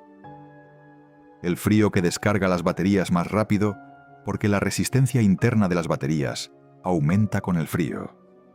El frío que hace que los sellantes de juntas se contraigan y pierdan su capacidad de mantener el hermetismo. Los astronautas de la base vivirán con ese ciclo. 2 semanas de luz casi continua en los puntos más favorables del Polo Sur, seguidas de periodos de oscuridad y frío que el reactor nuclear mantendrá bajo control desde dentro de los módulos, pero fuera, en el exterior. El frío será tan severo que cualquier equipo diseñado para operar fuera de los módulos durante la noche tendrá que sobrevivir esas condiciones sin operadores humanos que lo asistan. Los rovers tienen que sobrevivir la noche solos. Los paneles solares tienen que sobrevivir los ciclos térmicos, sin degradarse más allá de los límites de diseño. Los cables, los conectores, los sistemas de comunicación externos, todos tienen que sobrevivir. El polvo lunar complica todo eso. Las partículas de regolito cargadas electroestáticamente se adhieren a las superficies, a las lentes de las cámaras, a los radiadores que disipan el calor del reactor, a los paneles solares, a los visores de los trajes. Cada superficie exterior de la base, que necesite mantener sus propiedades ópticas o térmicas, está en conflicto con el polvo lunar que se acumula sobre ella. La solución completa a ese problema todavía no existe. Las investigaciones actuales exploran materiales con propiedades electroestáticas que repelen el polvo, sistemas de limpieza activa que peinan las superficies periódicamente, y diseños que minimicen las superficies horizontales donde el polvo se acumula. Pero ninguna de esas soluciones ha sido demostrada en condiciones reales durante los periodos de tiempo que una base permanente necesita. Y luego, está la soledad. No la soledad de estar lejos de casa en el sentido emocional, aunque eso también es real. La soledad de la comunicación. La Luna está a entre 356.500 y 406.700 kilómetros de la Tierra, dependiendo de su posición en la órbita. A la velocidad de la luz, una señal de radio tarda entre 1,2 y 1,4 segundos en ir de la Tierra a la Luna, lo que significa que cualquier conversación tiene un retraso de ida y vuelta de 2,4 a 2,8 segundos. Eso es manejable para la comunicación de voz.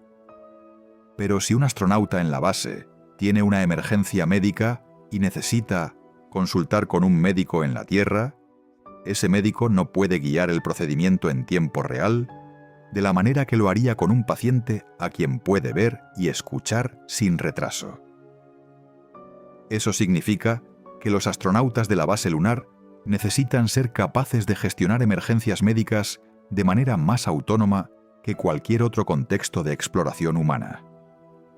No más autónoma que un cirujano en un hospital. Sí más autónoma que los astronautas de la ISS, que pueden recibir orientación médica en tiempo casi real y que, en el peor caso, pueden estar de vuelta en la Tierra en pocas horas. Los residentes de la base lunar, en el peor caso, tardarán días en volver a la Tierra. Ese es el tiempo en que un problema médico sin solución disponible en la base puede convertirse en algo irreversible. Y eso tiene que estar en el diseño de la base, en el entrenamiento de la tripulación y en el equipo médico disponible, desde el primer día. Hay una escena que el Proyecto Ignición producirá en algún momento alrededor de 2033 que ningún ser humano ha vivido antes. El primer astronauta que salga de la esclusa de aire de la base, completamente equipado para la exploración superficial, y mire el horizonte del polo sur lunar, no como visitante de horas, como residente, como alguien que ha llegado para quedarse meses. Lo que verá no será el gris uniforme que las imágenes del Apolo pueden sugerir. El polo sur tiene una topografía dramática. Cráteres profundos con bordes elevados que proyectan sombras largas bajo el ángulo rasante de la luz solar. Crestas que capturan esa luz casi horizontal y brillan con una intensidad que el resto de la superficie no tiene. El cráter Shackleton, con sus 21 kilómetros de diámetro y sus paredes verticales, visible desde los sitios candidatos para la base. El vacío del espacio negro directamente sobre la cabeza, con las estrellas visibles incluso durante el día lunar porque no hay atmósfera que las disperse. Y en algún punto del cielo, una esfera azul y blanca que parece pequeña pero que, desde el polo sur, estará en una posición específica del cielo que los astrofísicos pueden calcular con precisión y que el astronauta encontrará mirando en la dirección indicada por su sistema de navegación. La Tierra, no grande como en las fotos tomadas desde la órbita lunar del Apolo, más pequeña, pero completa. Todo lo que ese ser humano ha conocido en toda su vida, visible en un solo punto del cielo. Lo que ese astronauta sentirá en ese momento no está en ningún documento técnico. Está en los relatos de todos los astronautas que han mirado la Tierra desde el espacio y que han descrito con variaciones de la misma imagen la experiencia de ver el planeta entero en un vistazo. Gene Cernan, el último hombre que pisó la Luna, dijo en 1972 que desde la superficie lunar la Tierra se veía tan brillante y tan azul y tan viva que parecía imposible que desde allí arriba no pudieras verla con toda su belleza y no querer protegerla. El primer residente de la base lunar del proyecto Ignición mirará esa misma Tierra en el 2033 y pensará algo que no sabemos todavía. Y lo que piense será parte de la historia de lo que este programa produce. No el módulo habitual, no el reactor nuclear, no los kilogramos de hielo extraído del cráter. El pensamiento de un ser humano que mira su planeta desde una distancia que convierte todo lo que ocurre en él en algo simultáneamente pequeño e infinitamente precioso. Eso es lo que el proyecto Ignición construirá también, y es lo que no aparece en ningún presupuesto. Hay algo que los documentos técnicos del proyecto Ignición no dicen. ¿Quiénes son las personas que vivirán en la base? No los nombres, que todavía no existen porque la selección no ha ocurrido. El tipo de persona que ese trabajo requerirá. Y lo que esa persona experimentará de una manera que ningún entrenamiento puede preparar completamente. La primera generación de residentes de la base lunar, los que lleguen en las misiones de la fase 3 a partir de 2033, no serán astronautas en el molde del Apolo. No serán pilotos de pruebas con décadas de experiencia en vuelos militares y en la ISS. Serán algo diferente. Médicos que pueden hacer cirugía de emergencia sin apoyo en tiempo real desde la Tierra. Geólogos que puedan identificar y caracterizar los depósitos de hielo en el campo, no solo en laboratorio. Ingenieros que puedan reparar cualquier sistema de la base con las piezas disponibles y la ayuda de procedimientos de emergencia diseñados para exactamente ese tipo de fallo. Y personas con la estabilidad psicológica para vivir meses en un espacio del tamaño de un apartamento pequeño, en un entorno donde el exterior es letal, con comunicaciones retrasadas con la Tierra y una vista que es siempre el mismo paisaje gris del Polo Sur, lunar. Ese perfil no existe todavía. No en el sentido de que no haya personas con esas cualidades, sino en el sentido de que la selección y el entrenamiento para ese tipo específico de misión no han sido completamente diseñados. La NASA y sus socios están desarrollando ese perfil ahora mismo, incorporando las lecciones de las misiones análogas, de las estaciones de invierno en la Antártida, de los submarinos nucleares que pasan meses en inmersión, de los experimentos de aislamiento prolongado que han estudiado el comportamiento humano en entornos confinados y remotos. La investigación sobre analogías de la base lunar tiene un nombre dentro de la NASA: Surface Operations Analogs. El HERA, Human Exploration Research Analog, es el programa que lleva años sometiendo grupos de personas a entornos simulados que replican las condiciones de una base lunar o marciana con la mayor fidelidad posible. Grupos de 4 personas encerradas en módulos habitacionales simulados durante meses, con comunicaciones retrasadas, con recursos limitados, con la necesidad de resolver problemas imprevistos sin apoyo externo inmediato. Lo que ese programa ha producido son datos sobre los patrones de comportamiento que determinan si un grupo pequeño en aislamiento prolongado funciona como equipo o se desintegra. La distribución de tareas, los patrones de comunicación interna, los mecanismos de resolución de conflictos, la manera en que las personas manejan la incertidumbre y el miedo cuando no hay manera de salir del entorno si las cosas van mal. Esos datos informarán la selección de los primeros residentes de la base, porque las capacidades técnicas son necesarias pero no suficientes. Las capacidades psicológicas son igualmente críticas. Y en un espacio del tamaño de un apartamento a 400.000 kilómetros de la Tierra, la compatibilidad del grupo puede ser la diferencia entre una misión exitosa y una crisis que ninguna ingeniería puede resolver. Hay una pregunta que cualquier análisis honesto del proyecto Ignición tiene que responder. ¿Por qué? No en el sentido de si la exploración tiene valor, En el sentido de, si el objetivo real es Marte, ¿por qué construir primero una base en la Luna? La respuesta técnica es la que la NASA ofrece en todos sus documentos y presentaciones. La Luna es el banco de pruebas más cercano. Es el lugar donde todas las tecnologías necesarias para una misión a Marte pueden ser probadas en condiciones de espacio profundo, a distancias que permiten el abastecimiento en plazos de días en lugar de meses, con retrasos de comunicación de segundos en lugar de minutos.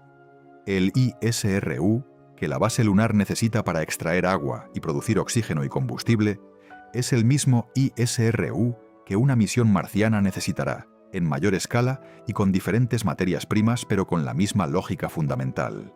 Los sistemas de soporte vital que tienen que funcionar de manera autónoma durante periodos prolongados en la base lunar son los precursores directos de los sistemas que tienen que funcionar durante los 6 meses de viaje a Marte y los meses de operaciones en la superficie marciana.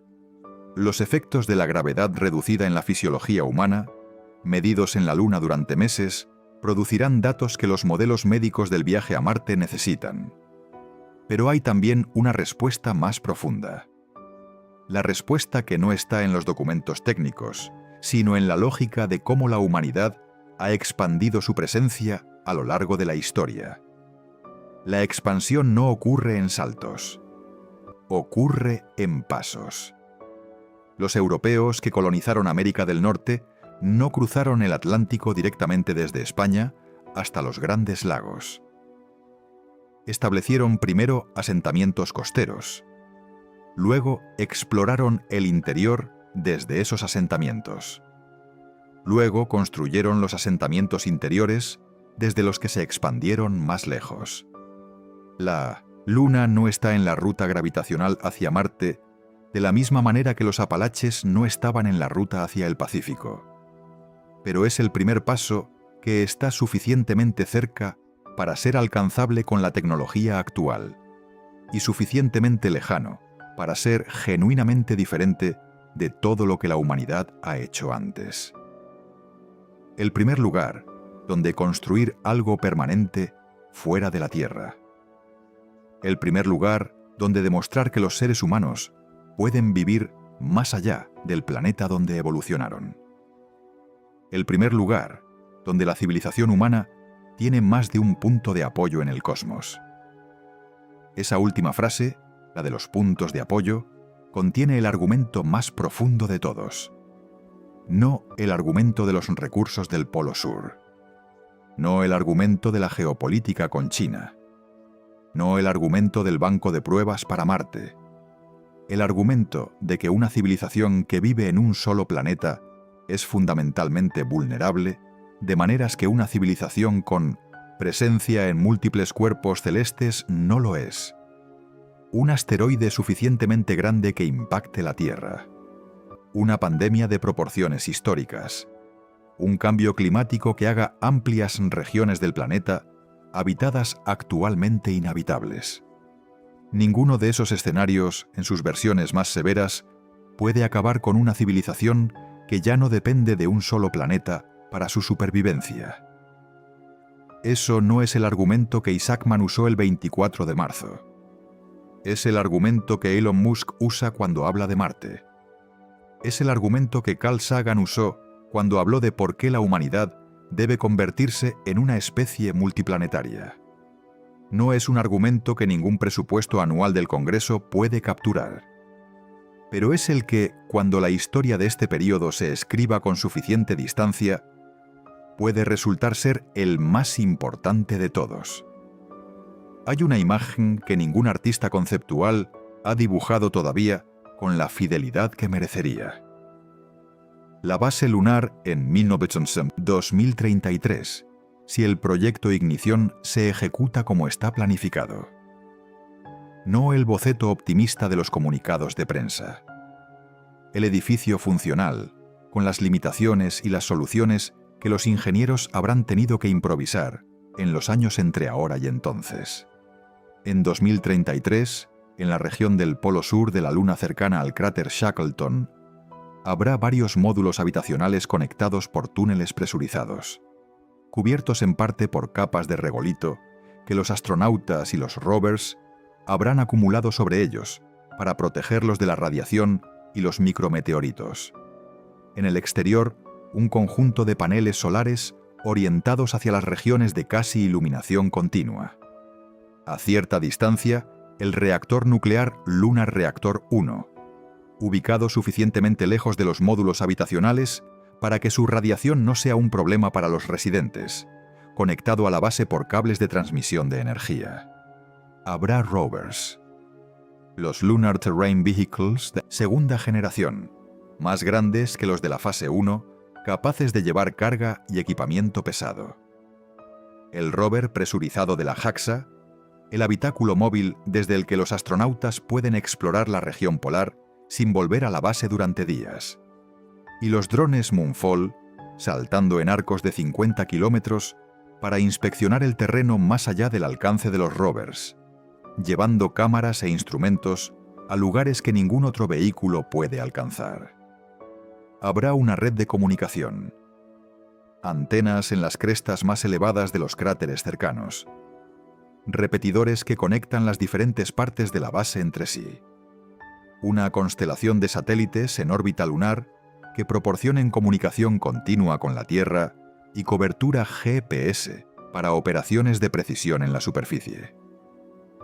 Y si los datos del Beeper son los que los modelos predicen, habrá los primeros sistemas operativos de extracción de hielo. No a escala industrial todavía, a escala de demostración. Equipos que extrajeron agua del suelo del Polo Sur por primera vez. Electrolizadores que descompusieron esa agua en hidrógeno y oxígeno. Los primeros kilogramos de oxígeno lunar respirado por seres humanos. El primer combustible producido fuera de la Tierra. Habrá también, casi con certeza, problemas que nadie anticipó. Fallos de sistemas que los modelos no predijeron. Emergencias que requirieron soluciones que no estaban en los manuales. Anomalías del suelo lunar en el sitio específico de la base, que diferían de las predicciones basadas en las observaciones orbitales. Porque siempre hay cosas que los modelos no predicen. Porque el espacio siempre tiene algo que enseñar que no estaba en los libros. Pero habrá también algo que ningún model predice, porque no se puede predecir hasta que ocurre. La primera generación de seres humanos que hayan vivido en la Luna.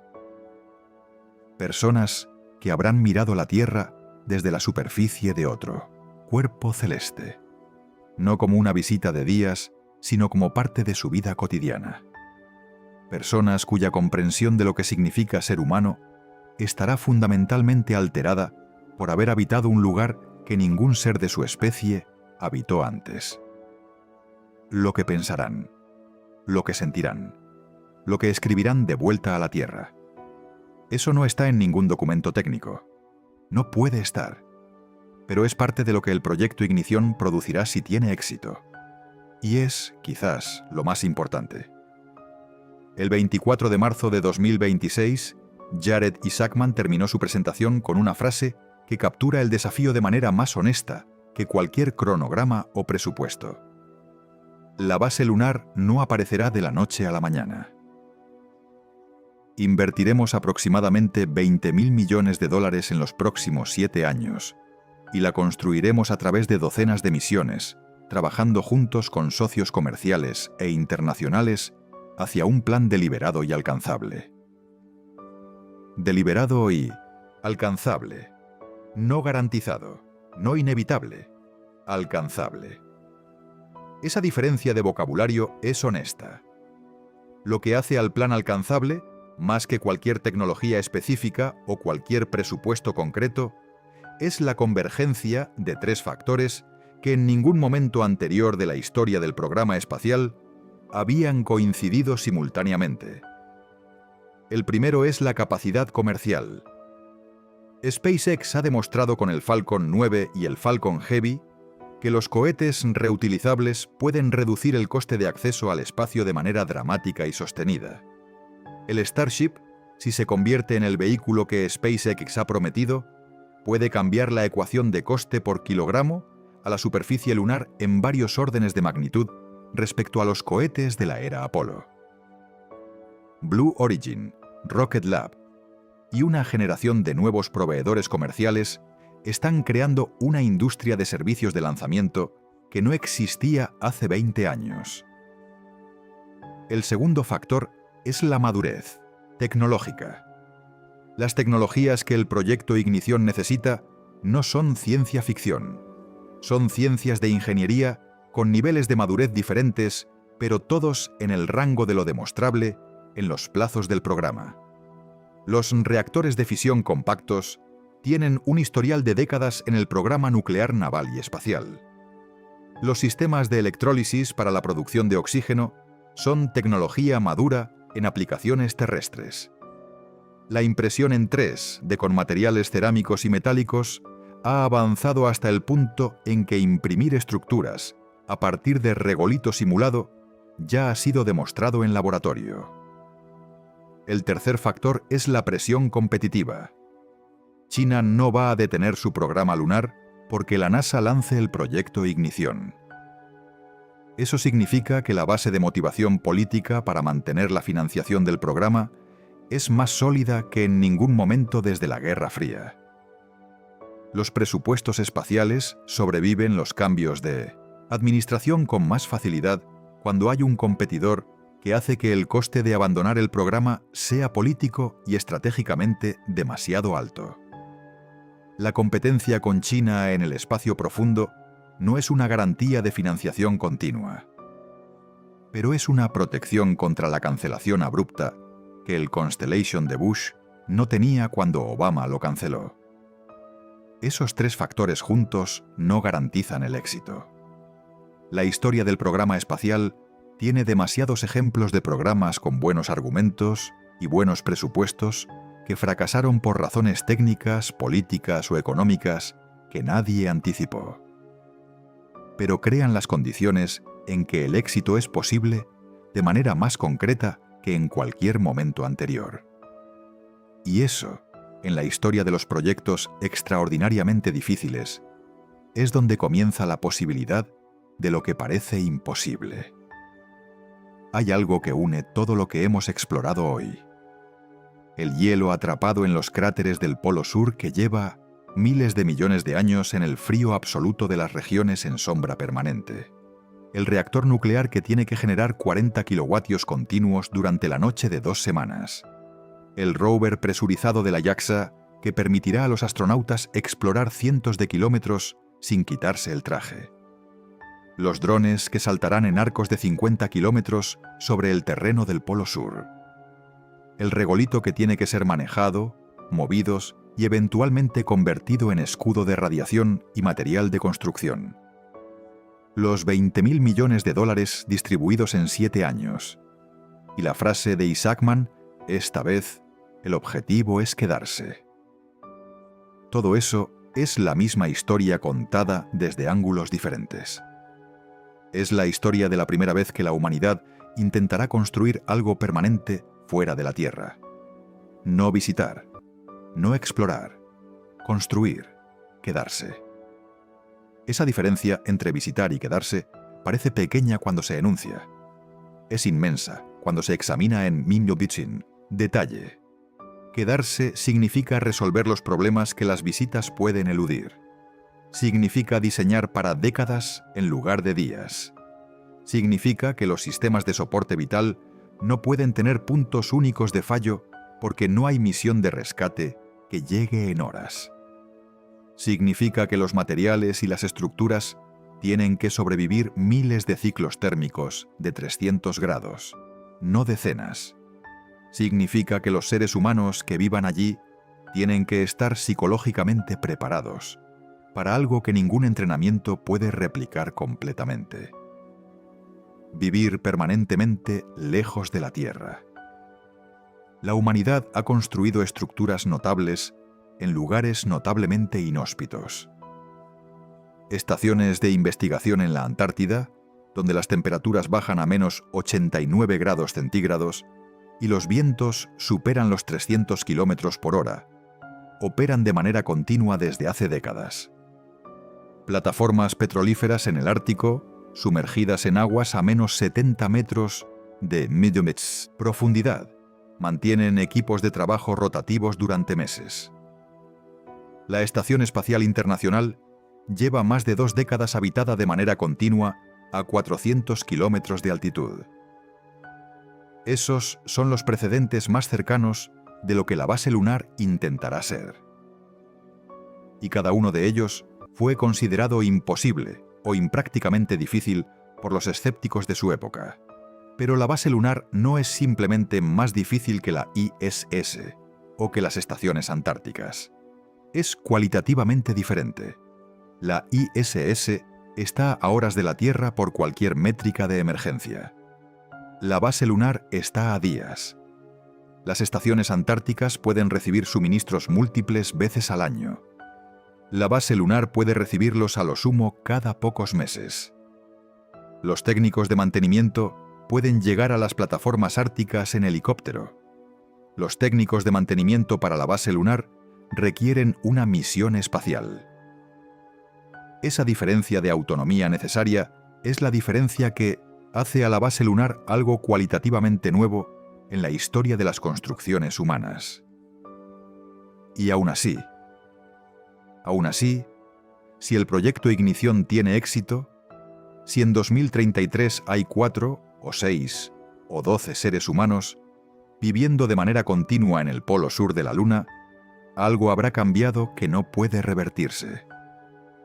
La humanidad habrá dejado de ser una especie de un solo planeta. No en el sentido de que Marte esté colonizado o de que el sistema solar sea accesible. En el sentido más modesto, pero más real de todos. En el sentido de que habrá seres humanos viviendo fuera de la Tierra. Que habrá construcciones hechas por humanos en otro cuerpo celeste que estén siendo habitadas y mantenidas. Que la pregunta ya no será si la humanidad puede vivir más allá de la Tierra, sino cuánto más lejos puede ir. El Apolo demostró que la humanidad podía llegar. El proyecto Ignición intentará demostrar que puede quedarse.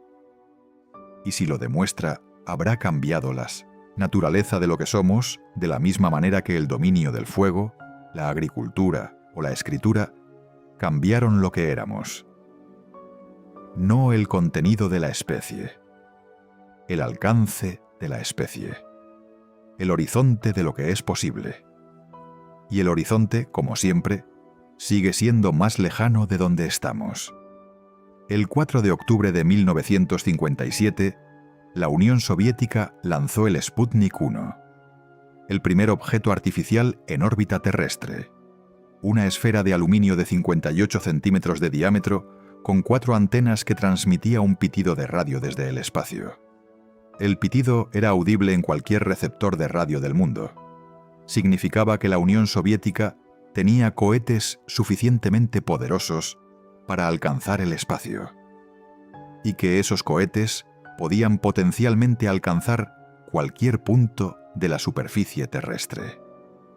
El shock en los Estados Unidos fue tal que el presidente Eisenhower se vio obligado a crear la NASA en 1958 para responder al desafío.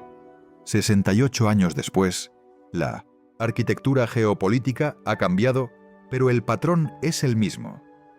Una potencia tecnológica extranjera demanda una respuesta. La respuesta requiere un programa espacial de gran escala. El programa tiene un objetivo específico y un cronograma. Y el objetivo tiene la forma de un lugar donde llegar y quedarse. En 1961, el lugar era la Luna.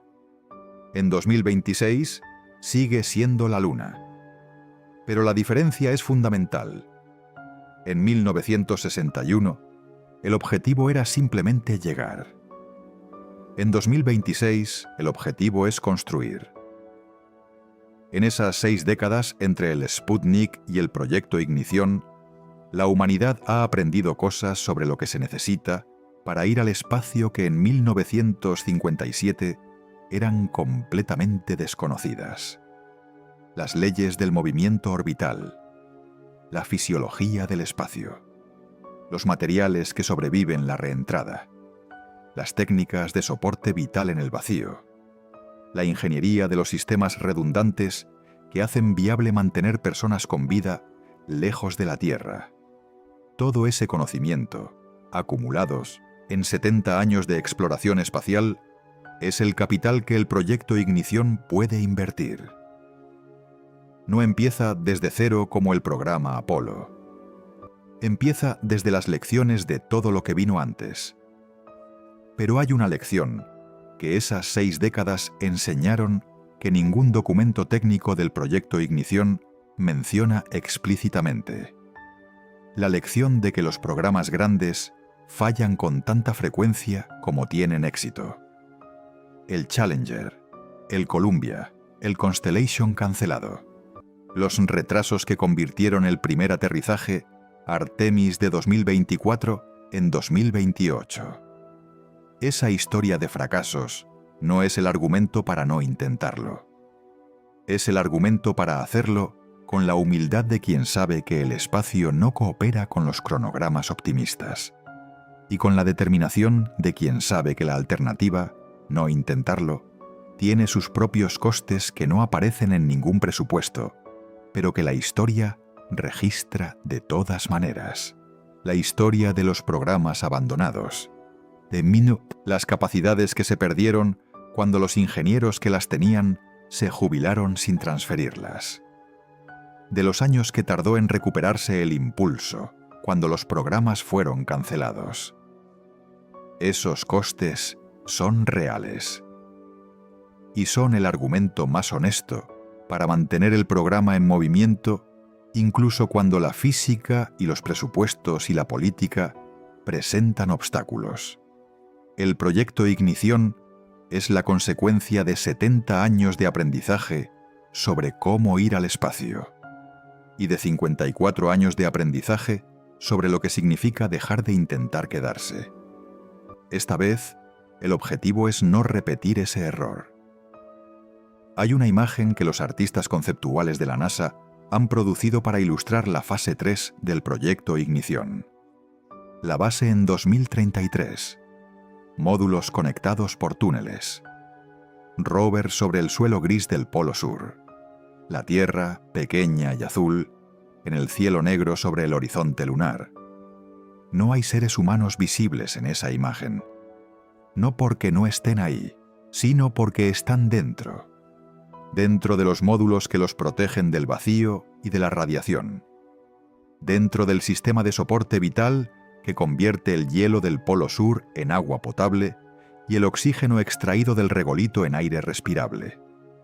Dentro de la primera estructura permanente que la humanidad habrá construido fuera de la Tierra. Esos seres humanos, los que vivirán en esa base en 2033, si el plan funciona, serán la primera generación de algo que todavía no tiene nombre. No serán astronautas en el sentido del Apolo, visitantes de días o semanas. No serán colonos en el sentido de los siglos pasados, gente que llegó para no volver. Serán algo nuevo, residentes de otro mundo que mantienen su conexión con la Tierra mientras construyen una presencia en otro lugar. Lo que ese mundo les enseñará sobre la Tierra, sobre lo que es ser humano, sobre lo que la humanidad es cuando la separas del planeta donde evolucionó. Eso no está en ningún documento técnico del proyecto Ignición. No puede estar. Se escribirá cuando exista, cuando haya personas que lo hayan vivido. Y lo que escriban, lo que transmitan de vuelta a la Tierra desde el polo sur de la Luna, será la respuesta más honesta que la especie humana ha tenido nunca a la pregunta que la exploración siempre plantea. ¿Quiénes somos cuando vamos más lejos de donde hemos estado antes? La respuesta empezará en 2033. Si el plan funciona.